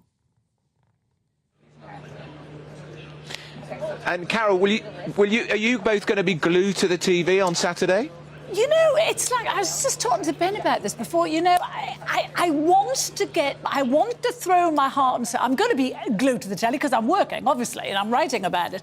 But my heart is not in it, in the sense that I know the Queen has gone, and I know we have to move on, and I know this is going to be an incredible pageantry of pomp and circumstance, but, there's a part of my heart still with, Queen Elizabeth, and yes, of course I'm going to be watching, yes, I'm going to be writing about it, but there's a little part of me that's very, very sad, and yes, I support Charles, I want him to do really, really well, I do, but I just think a lot of the colour has gone out of the monarchy since the Queen died. And I hope Charles, I don't know, he's got the most impossible shoes to fill, but I just hope he does something to... I talk to a lot of people every day, and they're saying what I'm thinking as well, that they want Charles to do well. It's not that we don't.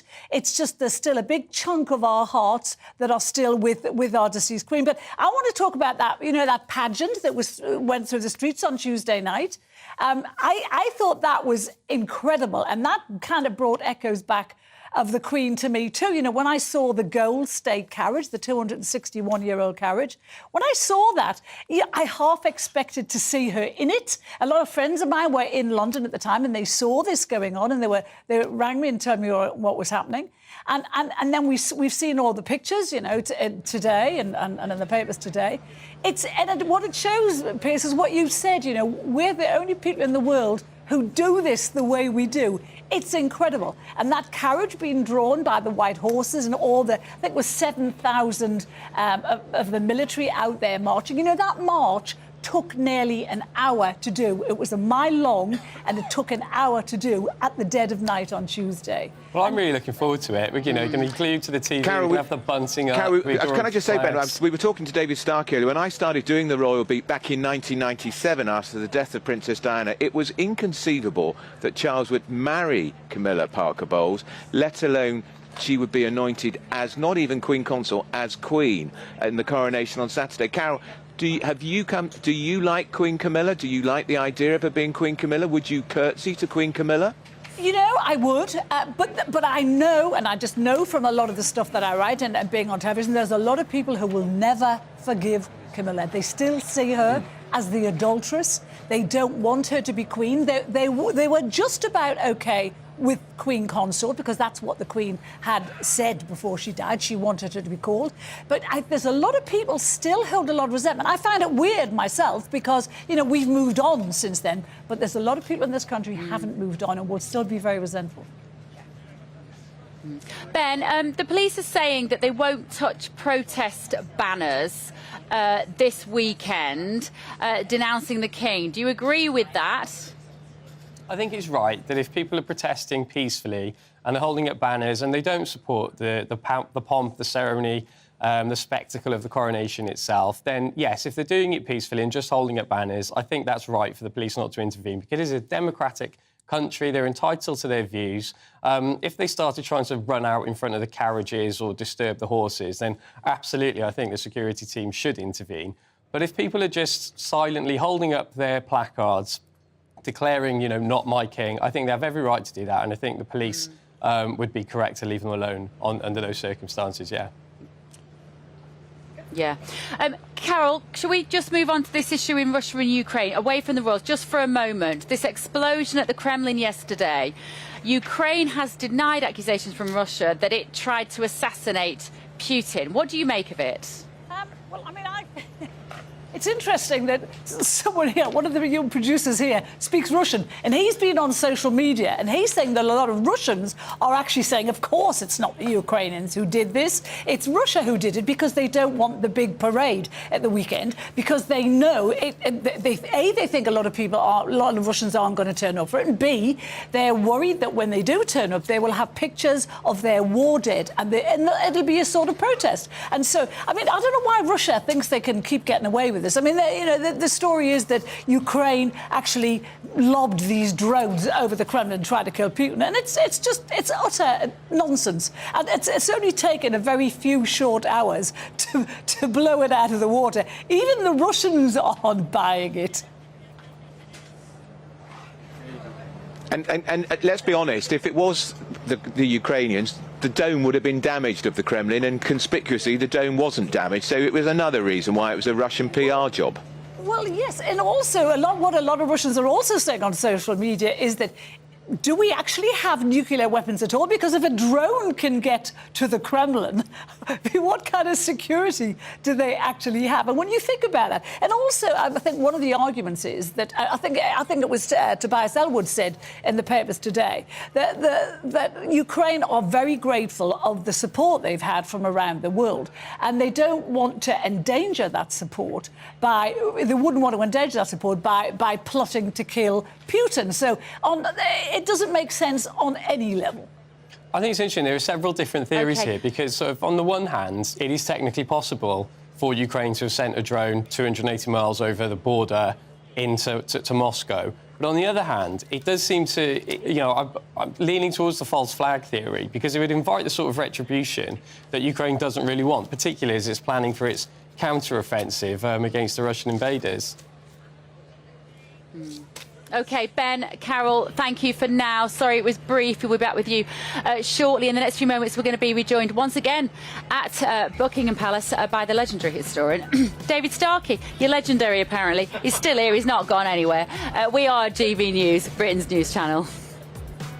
Alex Deakin here with your latest weather update from the Met Office for GB News. Bright and blustery today. Hazy sunshine for most places, but the cloud thick in the southwest, bringing some outbreaks of rain, courtesy of this area of low pressure just anchored out to the west. But weather systems moving up will bring more cloud and outbreaks of rain, and the isobars are squeezing together, so a fairly brisk easterly wind, bringing a chill to North Sea coast and quite a bit of cloud to eastern Scotland.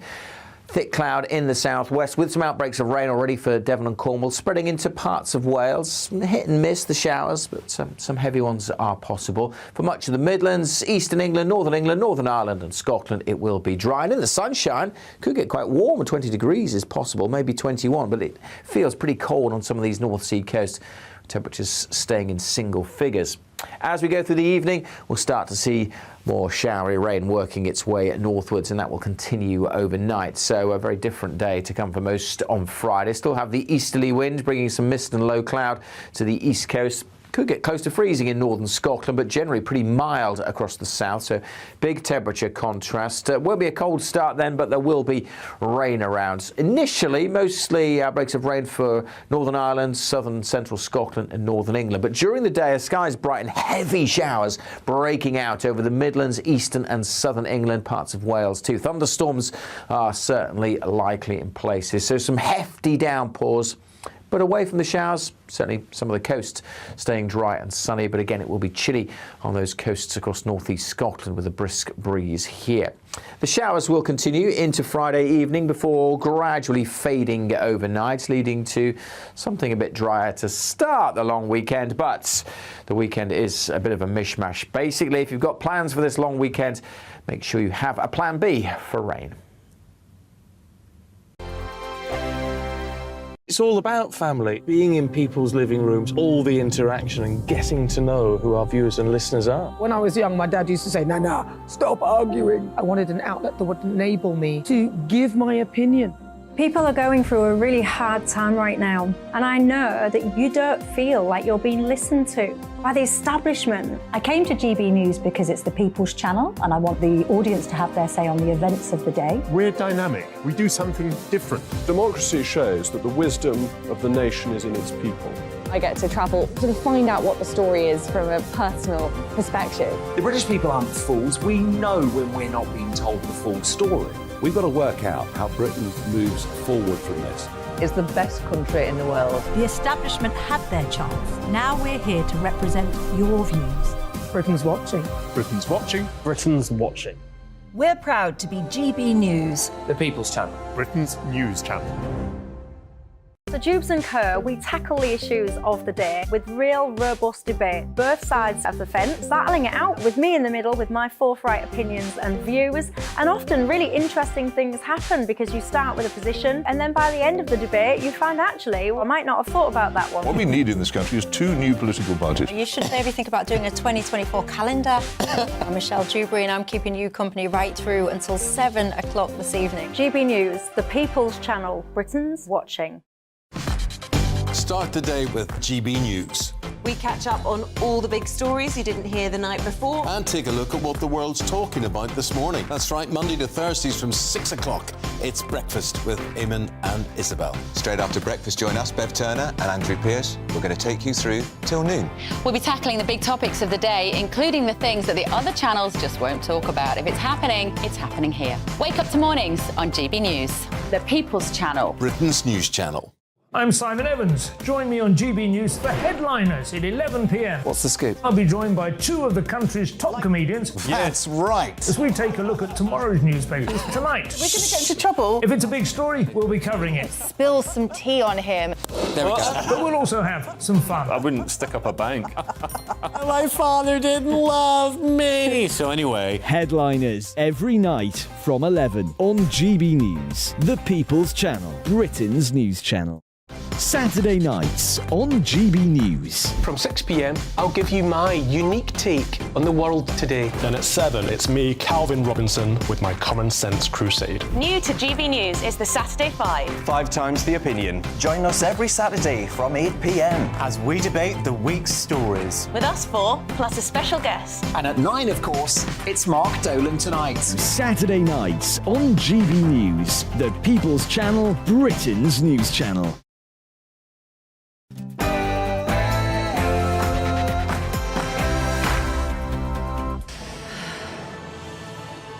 It's 11 o'clock. This is To The Point from Buckingham Palace with Andrew Pearce and Bev Turner. We've just seen a royal go past. So we've got a confession. We don't know. We don't know which one it was. We were craning our neck, but we will find out because Bev's going into the mount to talk to some of the people who are here, so we'll find out who it was. We always get the same cue, don't we? The motorbikes, and then you hear the whistles, and it's the whistles that tell you there's a royal in the car. We're not sure who it was, though. We are keeping our eyes out, though. 48 hours to go. The crowds are building. I am going to be heading down there, hopefully to talk to a few people in just a moment, as the nation prepares for the coronation of King Charles III. The security operation is going to be the biggest in British history, with the police set to employ facial recognition technology. Pretty controversial. Some will say that's a step too far. What do you think? I'm surprised that Harry is invited. Those were the words from former US President Donald Trump aimed at the Duke and Duchess of Sussex and revealed in an exclusive interview with GB News' Nigel Farage. And a drug that delays Alzheimer's, it's the second scientific breakthrough this year, offering hope in the fight against the most common cause of dementia.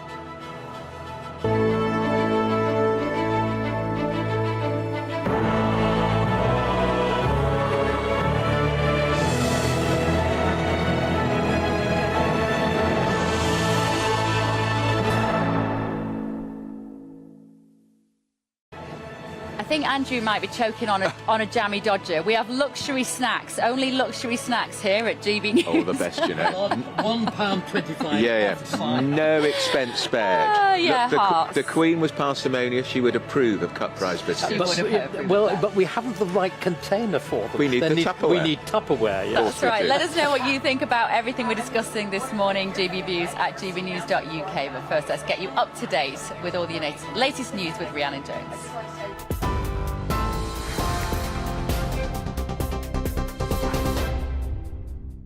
Bev, thank you. Good morning. It's 2 minutes past 11. Your top stories from the GB newsroom. Police have warned they'll take swift action against anyone who tries to disrupt the King's coronation. Former Royal Protection Officer Simon Morgan says protesters will be in the middle of an armed policing operation and could be mistaken for plotters who wish to cause harm. The Met Police has confirmed 29,000 officers are being deployed to bolster security around the event. Former Liberal Democrat MP Norman Baker says although tighter measures are necessary, people still have the right to freedom of speech. If there are terrorists who may see this as a golden opportunity to make a statement, of course we must make sure security is absolutely firm to try and identify those people and curb them.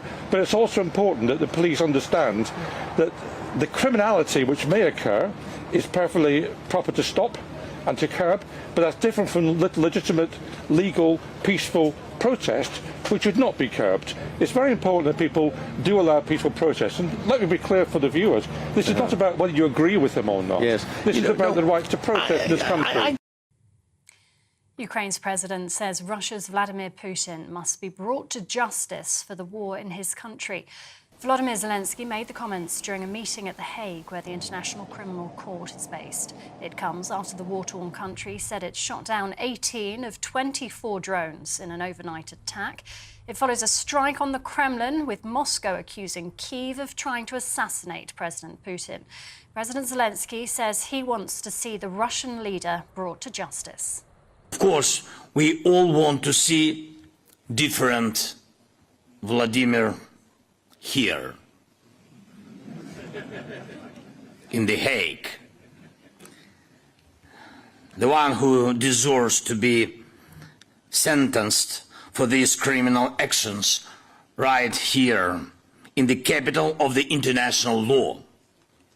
And I'm sure we will see that happen when we win, and we will win. 2 Palestinian gunmen suspected of shooting dead a British-Israeli woman and her daughters have been killed in a raid.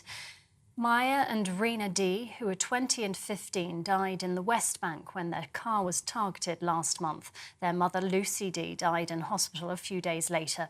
Israel says a third militant also died during the operation.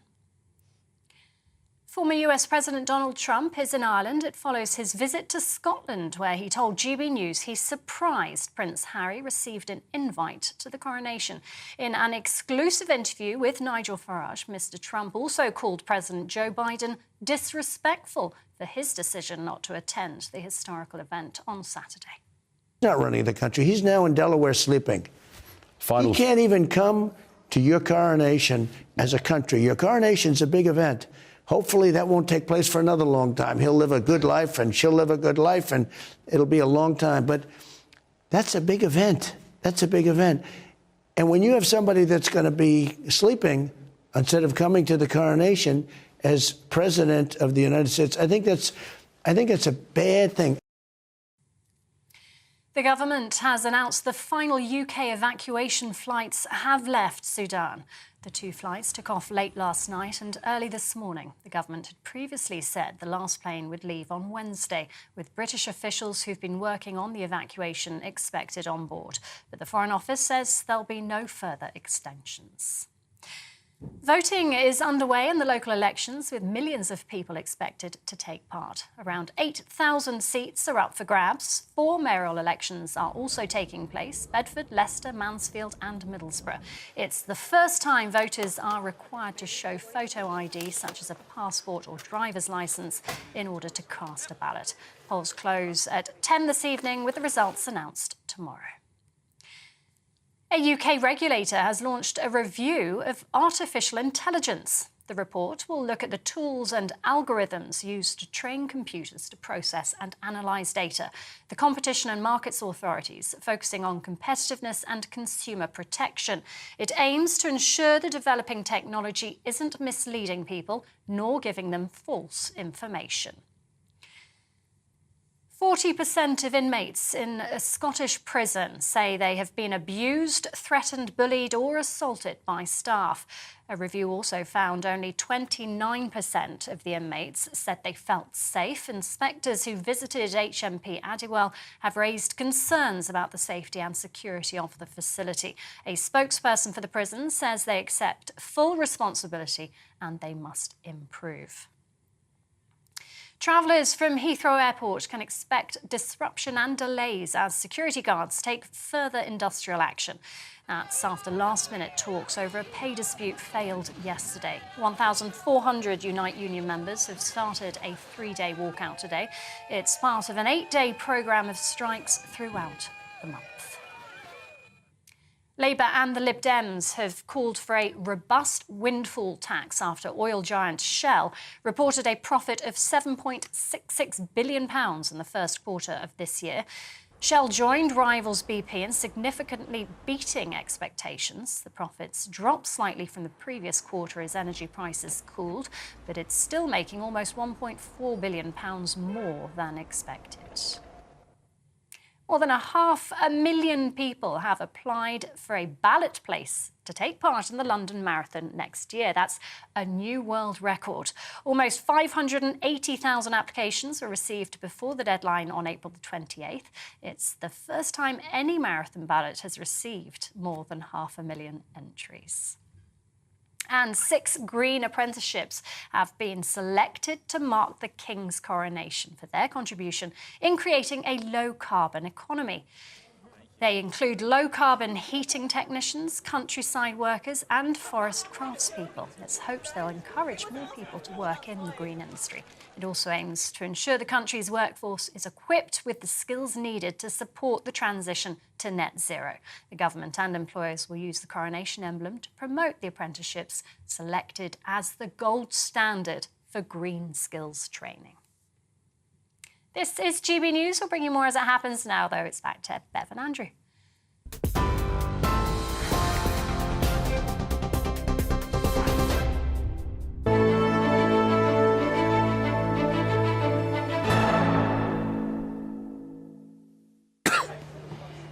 Good morning. It is 11:09. There are just 2 days to go. Rehearsals appear complete and the security operation is in full swing for the coronation of King Charles III.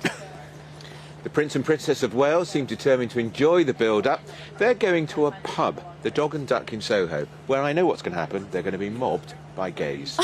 Apparently, it's to find out their visit, not how the gays will respond to them, but whether the hospitality industry is doing all right at the moment. We know actually it isn't. Maybe they just fancy a drink, who knows. They just fancy. Maybe they... You two are terrible. But do you know what? It's a nice thing for them to do, isn't it? You would presume that in the build-up to the coronation they might all just be busy and rehearsing and working out what they're going to wear.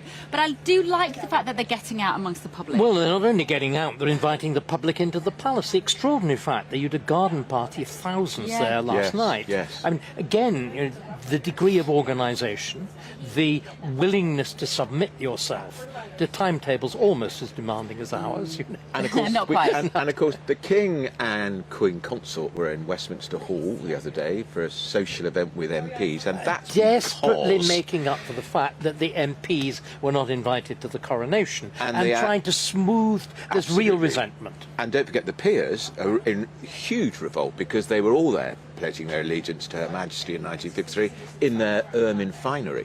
In their not in their parliamentary robes, but their coronation robes. Now, when we were talking about this off air, Ben, you were laughing. You say a lot of these old men. Okay. Just to explain to people who don't know the story. So there's a load of old lords. There you are. Who want to wear their fancy dress, and they're a bit cross because they've been told they have to wear a suit, and now they're saying, "But it isn't fair. I want to wear my silly coat." Yeah, or a lemon yellow jacket, you know, which is more or less the equivalent.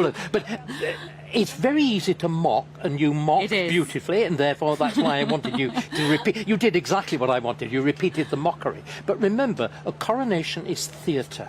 Yeah. The place in the Abbey where it takes place is actually called the theatre. Coronation is grand opera, and because I'm so ancient, I remember the coronation of '53, and because I know all the coronations before that, they were grand opera with a chorus, and the chorus were the peers. And they were all dressed the same way. What we're going to see at Westminster is a kind of dressed-down Saturday, I'm afraid. People in totally miscellaneous costumes, people just looking as though they'd walked in off the street, whereas at the coronation in '53, it was like an opera. The peers were all there just 1 second, in these scarlet robes, and moreover, they played a part in the ceremony like an opera. Because do you remember the moment, the supreme moment of the Queen's funeral, when the crown was taken off the coffin? Yeah. Well, the great moment of the coronation is when the crown is put on the King's head. But what happened in '53, the moment the crown was put on the Queen's head, every one of the peers and the peeresses put on their coronets, and it was like out as Verdi. And so of course, why have they scaled it back? Why? Because this is supposed to be modern, and what we're discovering is there is a contradiction between what you've been going on about this ceremony we love so well, and for some bizarre reason they've decided they don't want to do very much of it. Right. And again, as we saw from the Queen's funeral, the ceremony has a kind of meaning and significance in itself, like a religious ritual. This is a religious ritual, and what we're getting, I'm afraid, is a pared down, cheapskate version. I'm told they're going to allow the peers to wear their robes, but not their coronets. So they will look exactly as you said, a lot of funny old men in fancy dress, and there will also be an isolated group. So it'll make a very miscellaneous scene, and They won't participate at this moment of theatre. The women, again, the peeresses, were described at earlier coronations. If they're in full robes, they have to wear a court dress which is sleeveless. So Right. they're like the Queen. She was at the coronation sleeveless with the white silk dress. And it was said it was like a scene out of Swan Lake as these white arms went up and the light coronets went on their head. Now that's drama. Yeah. You want drama. And I fear it's going to be a much looser structured. It's going to be, of course, an attempt at being democratic. Yeah, it's almost like not so much Royal Opera House, more a provincial theatre. More provincial theatre. Somebody else described it very well. The royal household has confused a coronation with a royal wedding. Yes, I can see that. Or a bit of a royal walkabout. But the logic behind asking the lords to pare down their robes is presumably to just look normal, and it does that.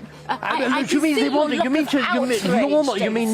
You mean normal like the king Normal wearing like commoners? no, normal like the king wearing 3 vestments of cloth of gold, and a velvet ermine and embroidered cape that's about 20 yards long and requires 6 people to carry Very it. ordinary. The Queen. Don't you wear that every weekend, David? The Queen wearing a little fascinator, with 3 chunks of the largest diamond in the Fair world. enough, like the king has to put on his best frock, I get that. But surely the logic is to make sure that the peers that are there it's about the hierarchy, Kay. It's about the symbolism of the hierarchy. But shouldn't there be a hierarchy? I sound like Prince Harry, don't shouldn't I? there be? Because again, what you're going to see is somebody else in his best frock will be the Archbishop of Canterbury, dear. and We're going to see far too much of him. we're going to see much too much of him, probably, and certainly hear much too much of him. But all you've pared away everything between the king and ordinary everyday life. Is that a good thing? So the king in these robes, the king uttering this strange language, is now unique and separate. Yeah. Whereas when the peers are involved, there was a kind of graduation. And I think again, I can see why it's been done. Obviously, once Blair cast the hereditaries out of the House of Lords in 1999, it was inevitable. Indeed, when I was writing about the coronation, I was saying the great question is going to be what will be done to replace the peers. And we now know you get a kind of random groups of people. 500 winners of the British Empire Medal, 500 representatives of favourite charities. But who decided these people represent Britain? Anton Deck. I mean, Anton Deck didn't decide, just to be clear. They weren't the ones to decide. But I see what you mean, they're part of that particular cohort of commoners. At least the Beckhams aren't going, that I'm aware of. Right. Now, to another story. Nearly all of us know someone that is suffering from Alzheimer's, the most common cause of dementia. Nearly 1 million people have been diagnosed with the condition in the UK, and until now there's been no treatment whatsoever. But now, scientists say the world is, quote, on the cusp of a first generation of treatments for Alzheimer's disease, as a new drug was found to slow the disease. We're going to speak now to Head of Policy at Alzheimer's Research UK, David Thomas. David, this is the second drug which is being hailed as a major breakthrough, and it seems in a matter of 6 months. Are we really now on the cusp, potentially, of drugs which will stop Alzheimer's in its tracks? Good morning, and thank you very much for having me on. It's a very exciting time. As you say, we've now seen 2 trials which have shown that you can slow the course of Alzheimer's disease, and that is really historic. And what we think is this provides us with a foundation to build on.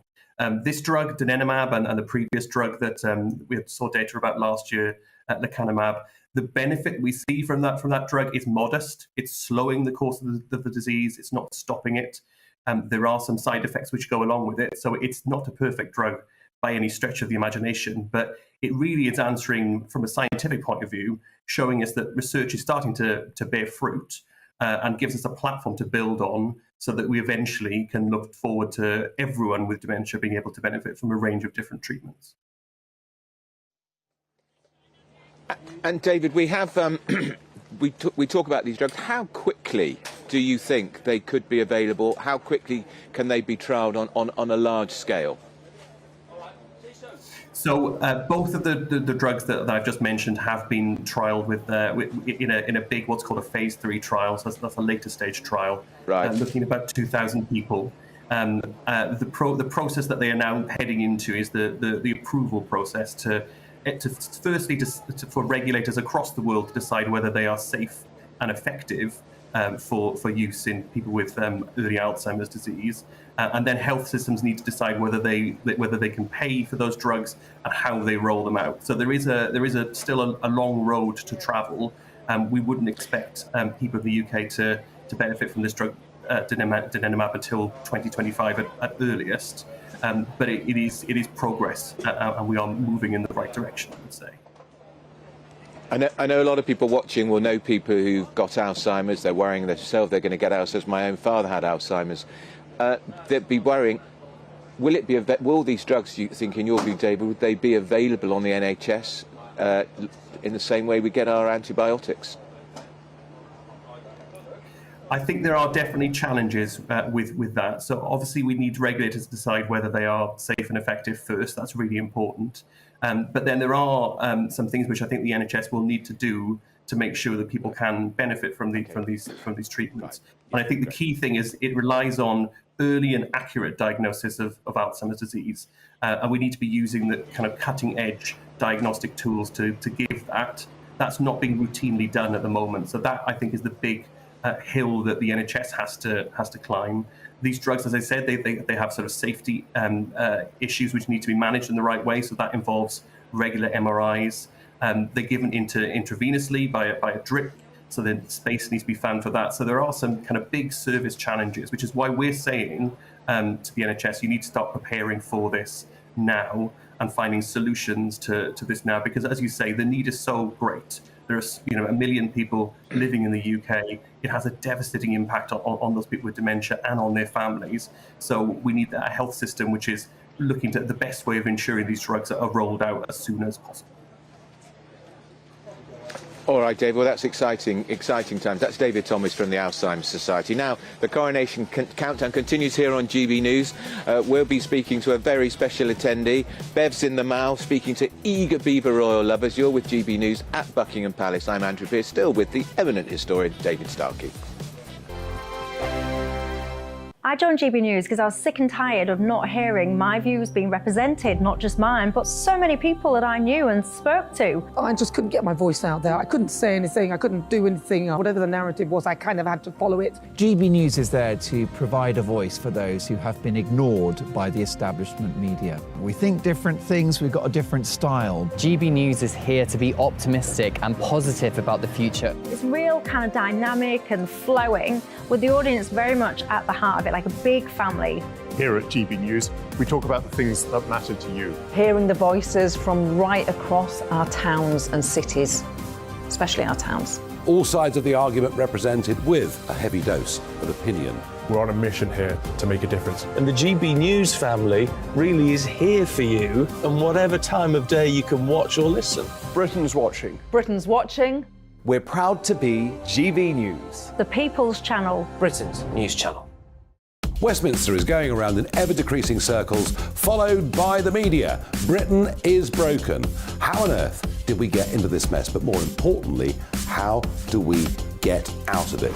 Join me at 7 p.m, Mondays to Thursdays on Farage, here on GB News. We will have open, rational debate. We've got to work out how Britain moves forward from this. Join us here on GB News, the People's Channel.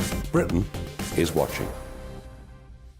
You've probably seen politicians interviewed 1,000 times, but we do it differently. We find out who they really are, we don't shout, we chat, and hopefully we bring a bit of light, not just heat. Did you know Kate Moss? Apparently. Do you have a pair of jeans or a pair of jeans? No, of course I don't. What would I do with them? My friends are like, oh my God, what's she doing now? Join me every Sunday at 6 for Gloria Meets, only on GB News, the People's Channel, Britain's news channel. I'm Jacob Rees-Mogg, the Member of Parliament for North East Somerset and a former government minister. For years, I've walked the corridors of power in both Westminster and the City of London. We need to have the arguments, the discussions on how we make it better. Crop failures, famine, war, suffering on a scale completely unimaginable. We are putting the cart before the horse. As Charles I said at the scaffold, he was the true defender of liberty. Yeah, I've completely derailed the conversation. Join me Monday to Thursday at 8 p.m. on GB News, Britain's news channel. New to GB News is the Saturday 5. Join us every Saturday from 8 p.m. as we debate the week's stories. Right, folks, that was a spicy one, wasn't it? With us four, plus a special guest. Sometimes she has to stick her foot in it. Sometimes she has to say things as they are. Sometimes I think we should keep the refugees and send the pensioners to Rwanda. Then we'd be in a much better state. Well, Benjamin, that is... The Saturday 5. Saturday nights from 8. Only on GB News, the People's Channel. Britain's news channel.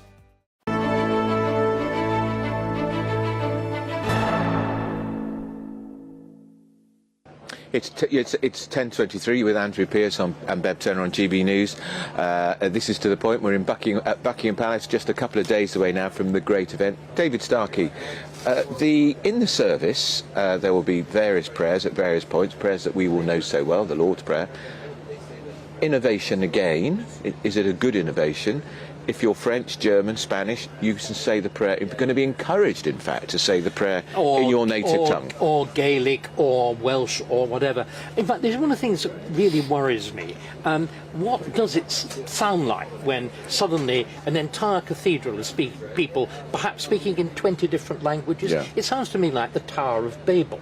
And the idea that we are rebuilding the Tower of Babel, I think it's one of the things that, again, rather concerns me with the way this has all been structured. The Secretary of State for Culture, Media and Sport, Lucy Fraser, gave a speech in which she said this is going to be the image of the nation. But in fact, if you look at the text of the coronation service, nation is always in the plural. Right. There are four of them, at least. Yes. It's nations. Religion is always several religions. You know, the four peers of the different faiths, apart from Christianity, involved in the service. Now, this is very good in one sense, but what it does, it constantly says we're different. It emphasises our difference rather than our unity, and this seems to me to be really, really problematic. That Britain is a very peculiar country anyway, because it's a united kingdom. It's consciously from the beginning been a union of different national identities, but from the beginning they were rather different. So Scotland, Wales, Ireland were essentially cultural nationalisms. Sure. So you've got national dress, national music, a national poet, all of that sort of thing, whereas England was a top nation notion of identity. So it was all about the best parliament, the best system of law, whatever. That's all started to erode. And I think you're just left with a, dare I say, rather incoherent mess, that we don't quite know what we are, or why we are, or how to express it. And I have a terrible feeling that this sort of Tower of Babel aspect of the coronation, as I said, will emphasise that. Very interesting. That's David Starkey. Now, Bev Turner, she is in the Mall speaking to royalists, some of whom have been there for quite a long time. Bev. Oh, it's so lovely down here, Andrew. I can't tell you, the crowds are building now. Hello, lots of GB News fans, I must say. We've got Alan and Jill here. You've come all the way from Wigan. Wigan, we have, yes. Yep. And what do you look? You're here for the weekend, Jill? No, we're going home tomorrow. We just decided on the night before last, let's go down and get some of the atmosphere. So you drove down listening on the radio to GB News, yes. Even heard the lawnmower going at 2:45, what was it, 6:45, 7:15. Yes, yes. And I don't think some presenters were very happy about it. Eamon was not happy about the lawnmowers this morning. Yeah, he hasn't got that much influence around here, sadly. He does at GB News. Thank you both for talking to us. Oh, thank you very much. Hello, ladies. Where have you travelled from? Only from Essex, so not far. That's okay, that's far enough. Why? Well, it's lovely to come down a couple of days before events like this, just to soak up the atmosphere and, just to see it all and to celebrate, and on a beautiful day like today as well. Have you been to other royal events?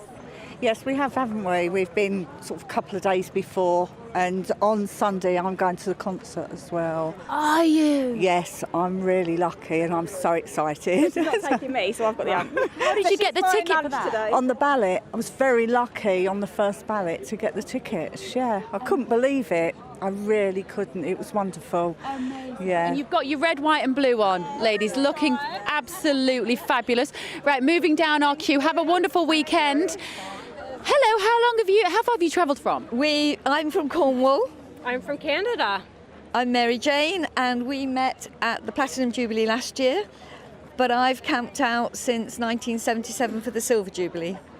Really? So you met at a royal occasion? Yes, yeah. Yes. Fantastic. And we stayed friends. And where does your love of the royal family come from? From when I was born. I was born in 1953. My parents were monarchists. They believe in the monarchy. They believe in the importance of the monarchy. And so I guess I breathed that in from when I was a baby. What do they bring to the nation? Oh, how long have you got? Oh, I've got about, I don't know, a couple of minutes. Somebody will tell me in my ear in a minute. Go on. They bring continuity, solidarity. Presidents change, politics change. Politics can't even agree within their own party. They're consistent, they're strong. William believed in the problems we have with the planet when he was a teenager and he was told he was out of date and old-fashioned. Oh, guess what? He was right. He invests in our children, in our youth. He supports businesses by taking them globally to introduce them, and if he opens the door, they can walk through. There isn't anything that man doesn't do that I agree with. You're an amazing saleswoman for the royal family. Well, just let him know I'm open for the job if he needs somebody. You just did a great job. Do you think the next generation are appreciative though, of what the royal family can bring to a country? I think with all that's going on with the environment and things like that, absolutely they can. Charles was ahead of his time.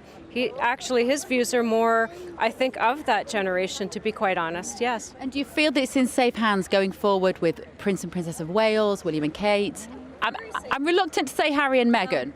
They're in very safe hands, absolutely, with the King and with Prince William, Prince William and Kate, absolutely. Fantastic, thank you ladies. Right, moving on, there's a huge group talking of the youngsters and whether the royal family is going to last as a favourite part of the nation. Hello, who are you? What's your name? Alexander. Alexander, have you come to see the King? Yeah. Do you like the royal family? Yeah. Amazing, Alexander. And how old are you, my love? 10. 10. And has Mummy dragged you down here, or did you want to come and build up to the coronation? Yeah, I did want to come down, and then, so it's just been from there, yeah. Do you have a favourite royal member? Yeah. Princess Charlotte. Princess Charlotte. Lydia's going to be 8 on Sunday, so she's 5 days younger than Princess Charlotte, which is really special. That's lovely. You can always see it in the teeth when they're 8 years old. Half a mouth of teeth. It's absolutely lovely. And little brother here? I'm 6, and my favourite person in the royal family is King William, because Prince William, because I'm William. Oh, and you are a William. Amazing. Well, if you look down that lens, wave your flag, give a wave to everybody. There we go, building up to the coronation. Really busy down here now, Andrew. Back to you. Fabulous, Bev, really fabulous. Now, still to come, King Charles has invited some very special guests for the coronation, and we're going to be speaking to one lucky boy who got that special letter. But first, here's your morning news with Rhiannon Jones.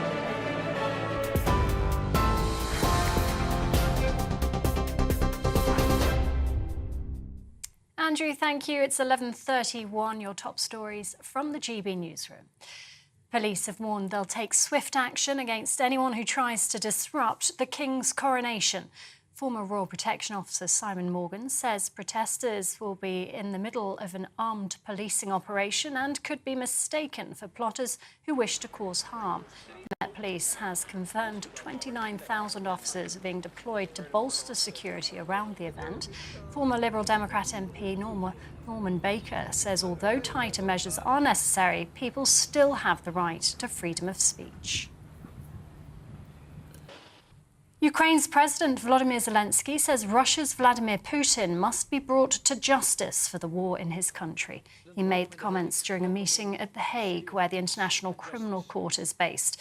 It comes after the war-torn country said it shot down 18 of 24 drones in an overnight attack.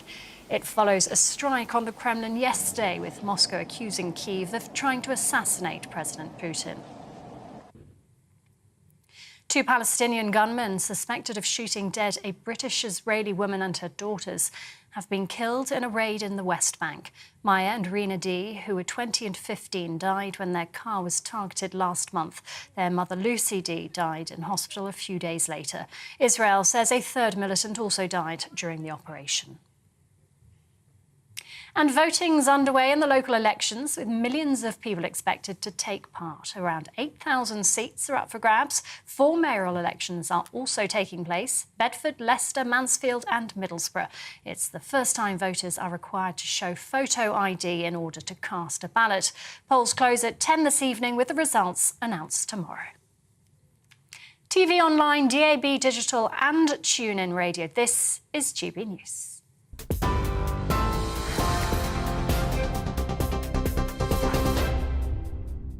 Direct Bullion sponsors the Finance Report on GB News for gold and silver investment.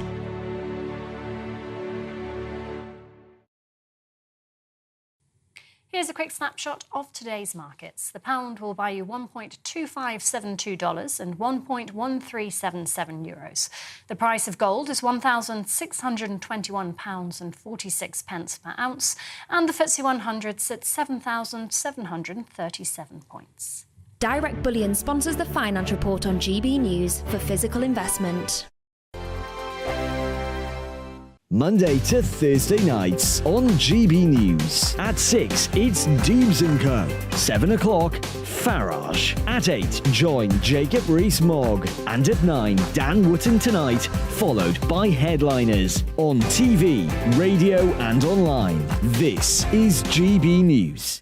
First and foremost, I am a GB News fan, and I was before I was working here. Just love the fact that we're asking the questions that a lot of establishment media won't ask. With a bit of a twist, we not only want to inform you, but we want to keep you entertained. It's worth the drive because you get in and the team's all ready and waiting, they're itching to go, and it's a proper little family. GB News is the People's Channel. It's the audience that makes the programme sing. We're giving our viewers and our listeners a voice. I see the thousands of your letters, tweets, emails, you name it, coming in. Britain is broken.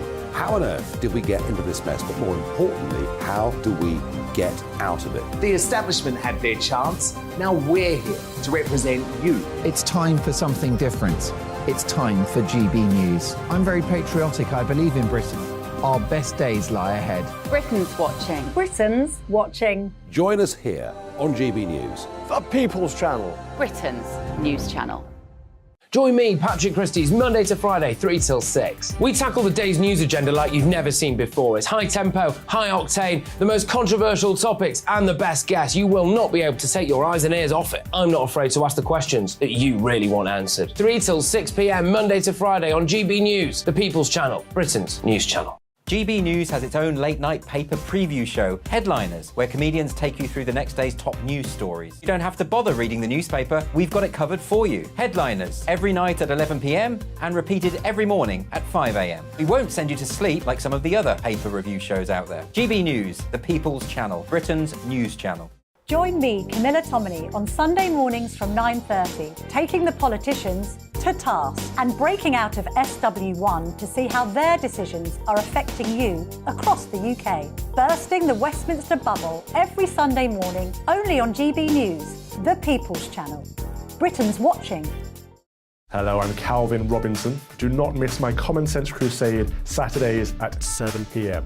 Join me for some in-depth discussions on faith. Is that not the start of the slippery slope? It's very much so. And the big moral questions of the day. I'm baffled. You've got some nerve. Only on GB News, the People's Channel, Britain's news channel. I'm Andrew Doyle. Join me at 7 o'clock every Sunday night for Free Speech Nation, the show where I tackle the week's biggest stories in politics and current affairs with the help of my 2 comedian panellists and a variety of special guests. Free Speech Nation, Sunday nights from 7 on GB News, the People's Channel, Britain's news channel. Britain is watching.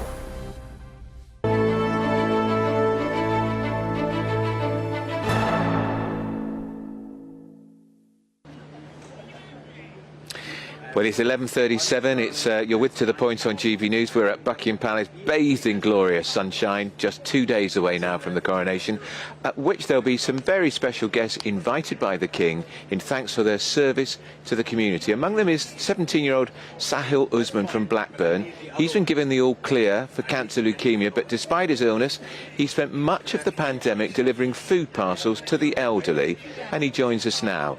Good morning, Sahil. Hiya, good morning. How are you? Well, I'm fine. How are you? Are you completely recovered now, are you? Yeah, so I finished my leukemia treatment in July of 2021. So I'm still in risk for the next 5 years, but so far everything is good. So how did the invitation to join the coronation come about, Sahil? So I was at sixth form, and I was coming back from sixth form, and my mum said to me that there's an email from the King's coronation, and I thought that it's just a spam email, because why would I be getting invited to the King's coronation? But then as the dates and everything came out about the King's coronation, I thought, right, okay, it was a genuine email. So I quickly filled out the form because there was only like a day or so left for the deadline. So I filled that out, and that's where it started. And can I ask you, are you excited? I would be. Definitely. Yeah, definitely. It's a one-in-a-lifetime opportunity. It's a moment in history, and it's just going to be a very honourable moment being able to go there. And so, just ask you, what are you going to wear? Have they given you any advice on what to wear? Suited, booted? They've just said lounge suit, so I'm just probably going to wear a normal suit, so yeah.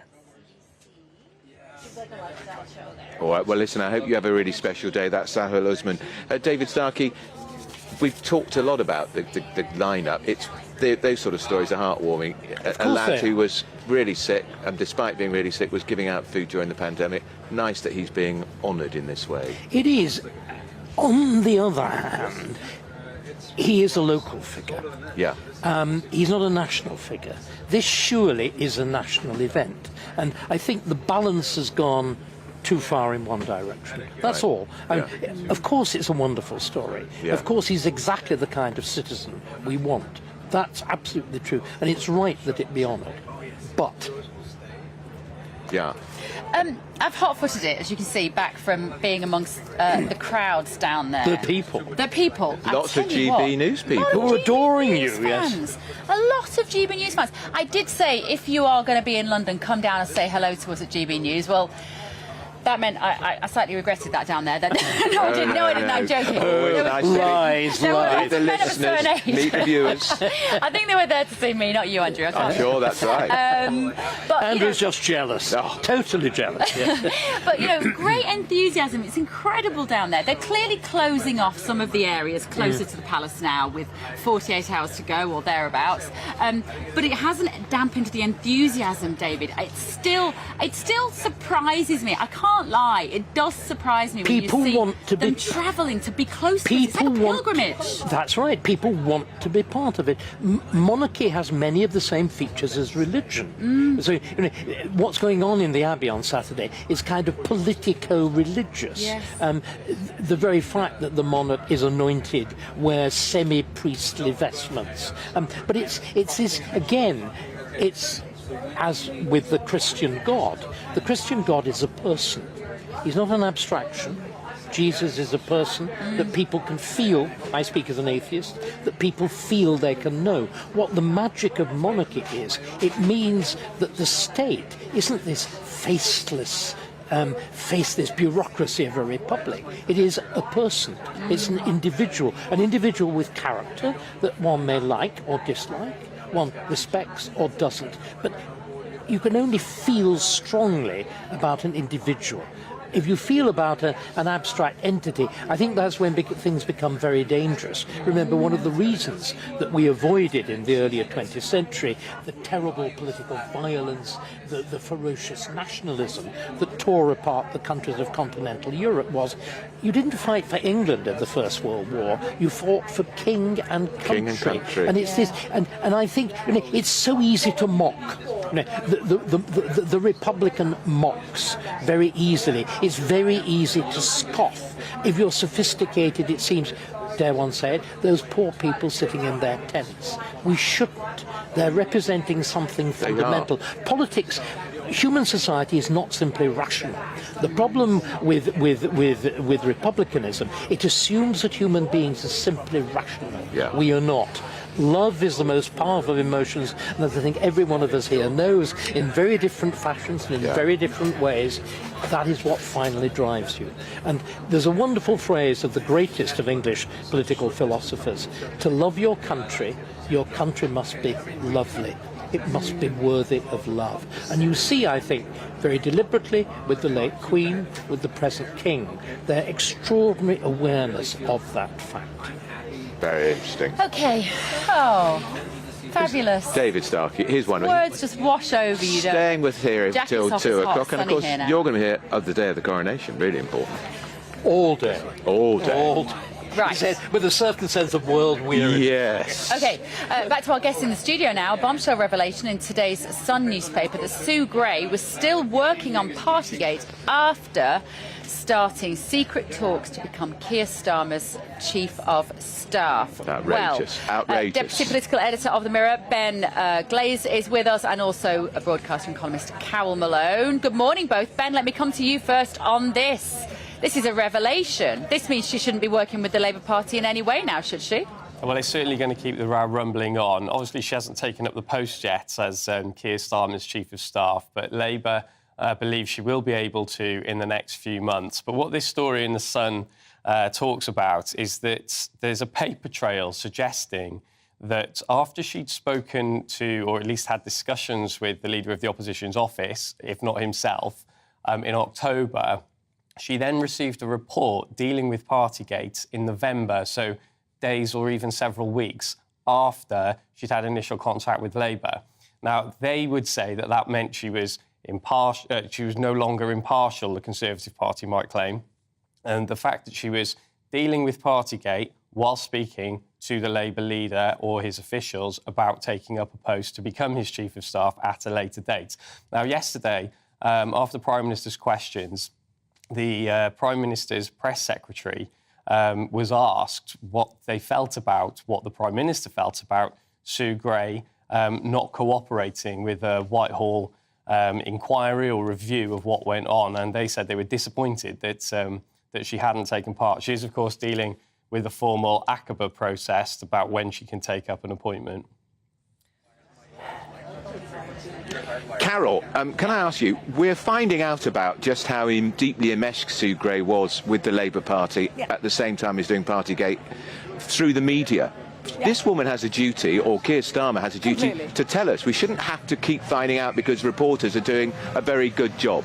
Piers, let's not forget, Sue Gray interviewed dozens of people in Downing Street, including Boris Johnson. She expected them to tell her the truth of what went on in that probe. And now the probe into her, she is refusing to talk. And her silence is more damning than any accusations that are being made against her about when this job offer was made. You know, we know that from the papers today that Starmer was wooing her 4 months before he unveiled the offer of the job as his Chief of Staff, and that she had multiple contacts with him during that time. Now, this was at the time when the report to the Privileges Committee was being made, and she was at the heart of the response to that report. Now, it is shocking. This is a woman who was sold to us as being of impeachable integrity. And here she is, having expected people in Downing Street to cooperate with her. She is not cooperating into a report about her and Starmer's contact. And I think, how can she possibly claim to be impartial now? You know, Starmer is worse than her, actually, because he has always made a big deal about his honesty and his integrity, and he puts that at the heart of his leadership. And this is a man who, when he was trying to oust Boris, made a big deal saying Boris was a liar, that he was dishonest, that he couldn't be trusted, and he will not tell us the truth of what happened. You know, there is going to be a bombshell in this report that is going to come out and catch him. And it is better for him if he tells the truth now and puts it out there when exactly exactly he was talking to Sue Gray, because when this comes out, this is going to damage Labour's chances of winning the next election. And I just think it is shocking. He was shouting from the rooftops about Boris and about how dishonest he was, and he will not tell the truth about this. People will make their own conclusions about this, and they will make their own conclusions about Sue Gray. Piers, I don't know what you think, but I think she's been protected by the civil service and to some extent within the government, because Oliver Dowden spoke out, Deputy Prime Minister, spoke out earlier in the week and said that he believed that she had broken the very strict code of impartiality within the civil service, and he's not said much since. Well, I don't know, what do you think? I don't know. It just feels wrong to me. Well, I think she is being protected, and I think the Cabinet Secretary intervened to water down the report which we got the other day. And Ben Graves, look, the Daily Mirror supports the Labour Party. The Keir Starmer has shown yet again he's been astonishingly inept and politically naive. I wouldn't say it's astonishingly inept or politically naive. I do agree to a certain extent with what Carol said, that Keir could come forward and say these are the dates on which we initially held talks. I think that, that sort of openness, that transparency would be very useful. And, if nothing to hide, nothing to fear. I do think if they came forward and do that, though, it would sort of fan the flames. And I'm not sure that how big a deal this is actually going to become the next general election. It's very much a Westminster story. Sue Gray was You're entirely wrong. This goes to the heart of how he sells himself as honest, and he's not being honest, Ben. He hasn't said when they met. No, you're quite correct about that. But equally, there's no sort of. But why hasn't he told us? Why hasn't he told us, Ben? No one's suggesting that Keir Starmer's done anything wrong by not actually saying. He's not bound by the Civil Service Code. And Sue Gray's not actually. She's not a civil servant anymore. She doesn't have to deal with that Whitehall inquiry. But it's an inquiry into her, Ben. What she is meant to do. It's an inquiry into her. What possibly can be her reasoning for not cooperating with that inquiry? No, she doesn't have to. She can plead the Fifth. She's no longer she can plead the civil Fifth. service So employee. what about the people in Downing Street? Could they not have pleaded the Fifth when she was interviewing them about the Partygate? Well, I think some of them did, yeah. And others, it's up to them whether they cooperate with it. And of course, she is cooperating with the inquiry or the report that Akaba, who decides if she can take up this. Well, they can't actually decide if she can take it up, but they can advise if she should. There should be a delay before she takes it up. This should negate her whole report to the Privileges Committee. This should negate her Partygate report. You can't be having talks with the Labour leader pretending that you're impartial. It just doesn't wash anymore. I guess part of the problem, of course, is that Rishi Sunak won't particularly want to get involved in this because he doesn't want to do anything, does he, that's going to help Boris Johnson? Yeah, I get that. That's a bit of an angle here, because I'm sitting here thinking, who would need to step in and sort this out? Rishi Sunak, he doesn't want to do it. He doesn't want Boris Johnson to look good. But what he does want, he wants to damage Keir Starmer, and frankly, he doesn't need to work too hard here, because Keir Starmer's damaging himself. Despite Ben's best efforts to defend him, I think this is indefensible. I think it is, but I'm not sure. I'm slightly with Ben on I think it's outrageous that she won't cooperate, and I think the hypocrisy is off the scale. But will it cut through with the voters? Will the voters care about someone called Sue Gray, who frankly they don't really know, they've never seen her do an interview, they don't really know who she is, and the implications of who did what and when and what sort of duplicity has played out? I don't think, come the general election, the voters are going to care about this topic, if I'm honest. And that might not be right, but I think it's a fact. Don't you just think it adds to a lot of the stuff that we know about Keir Starmer now? All his flip-flopping, his turning around on various policies, the fact that he won't say what a woman is, all of it just adds to this body of him not being a leader, basically. I do. I think probably this might be one of the many steps on the road to the election in which he doesn't fare well. And then the public aren't stupid. They will build their own conclusion.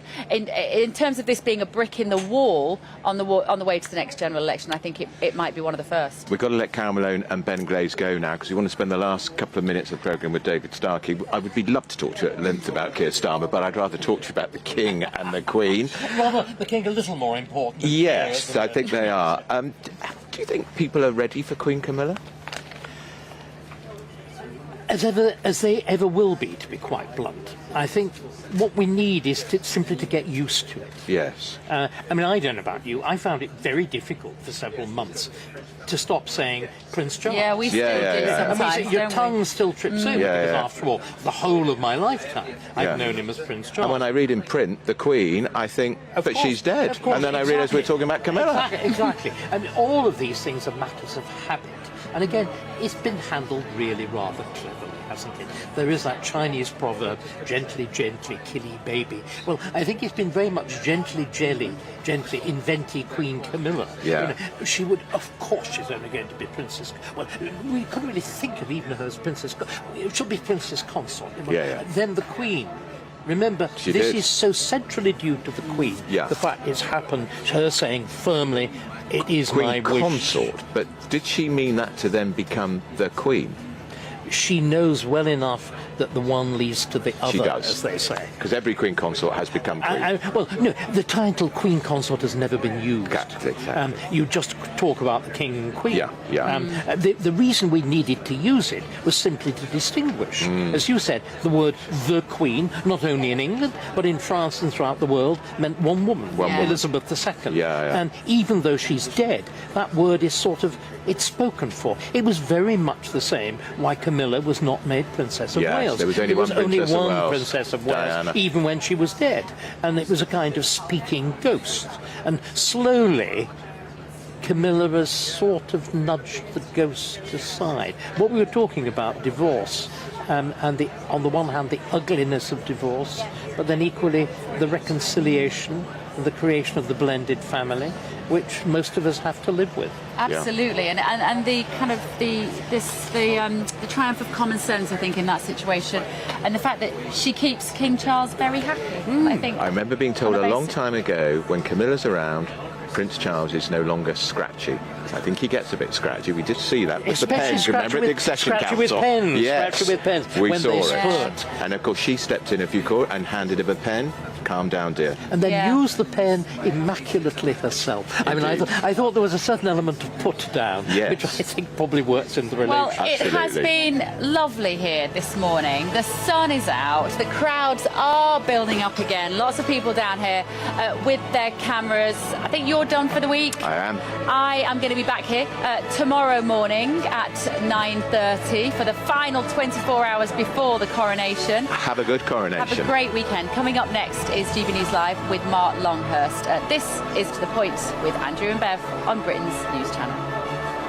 Alex Deakin here with your latest weather update from the Met Office for GB News. Bright and blustery today. Hazy sunshine for most places, but the cloud thick in the southwest, bringing some outbreaks of rain, courtesy of this area of low pressure just anchored out to the west. But weather systems moving up will bring more cloud and outbreaks of rain, and the isobars are squeezing together. So a fairly brisk easterly wind, bringing a chill to North Sea coast and quite a bit of cloud to eastern Scotland. Thick cloud in the southwest with some outbreaks of rain already for Devon and Cornwall, spreading into parts of Wales. Hit and miss the showers, but some heavy ones are possible. For much of the Midlands, eastern England, Northern Ireland and Scotland, it will be dry. And in the sunshine, could get quite warm. 20 degrees is possible, maybe 21, but it feels pretty cold on some of these North Sea coasts. Temperatures staying in single figures. As we go through the evening, we'll start to see more showery rain working its way northwards, and that will continue overnight. So a very different day to come for most on Friday. Still have the easterly wind bringing some mist and low cloud to the east coast. Could get close to freezing in northern Scotland, but generally pretty mild across the south, so big temperature contrast. Won't be a cold start then, but there will be rain around. Initially, mostly outbreaks of rain for Northern Ireland, southern central Scotland and northern England. But during the day, skies brighten, heavy showers breaking out over the Midlands, eastern and southern England, parts of Wales too. Thunderstorms are certainly likely in places, so some hefty downpours. But away from the showers, certainly some of the coast staying dry and sunny. But again, it will be chilly on those coasts across northeast Scotland with a brisk breeze here. The showers will continue into Friday evening before gradually fading overnight, leading to something a bit drier to start the long weekend. But the weekend is a bit of a mishmash. Basically, if you've got plans for this long weekend, make sure you have a plan B for rain.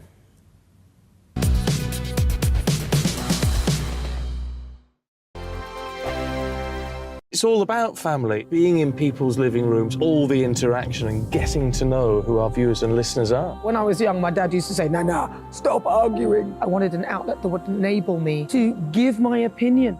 People are going through a really hard time right now, and I know that you don't feel like you're being listened to by the establishment. I came to GB News because it's the People's Channel, and I want the audience to have their say on the events of the day. We're dynamic. We do something different. Democracy shows that the wisdom of the nation is in its people. I get to travel to find out what the story is from a personal perspective. The British people aren't fools. We know when we're not being told the full story. We've got to work out how Britain moves forward from this. It's the best country in the world. The establishment had their chance. Now we're here to represent your views. Britain's watching. Britain's watching. Britain's watching. We're proud to be GB News. The People's Channel. Britain's news channel. So Jubes & Co, we tackle the issues of the day with real, robust debate. Both sides of the fence, battling it out with me in the middle with my forthright opinions and views. And often really interesting things happen because you start with a position and then by the end of the debate you find actually, well, I might not have thought about that one. What we need in this country is 2 new political parties. You should maybe think about doing a 2024 calendar. I'm Michelle Dewberry and I'm keeping you company right through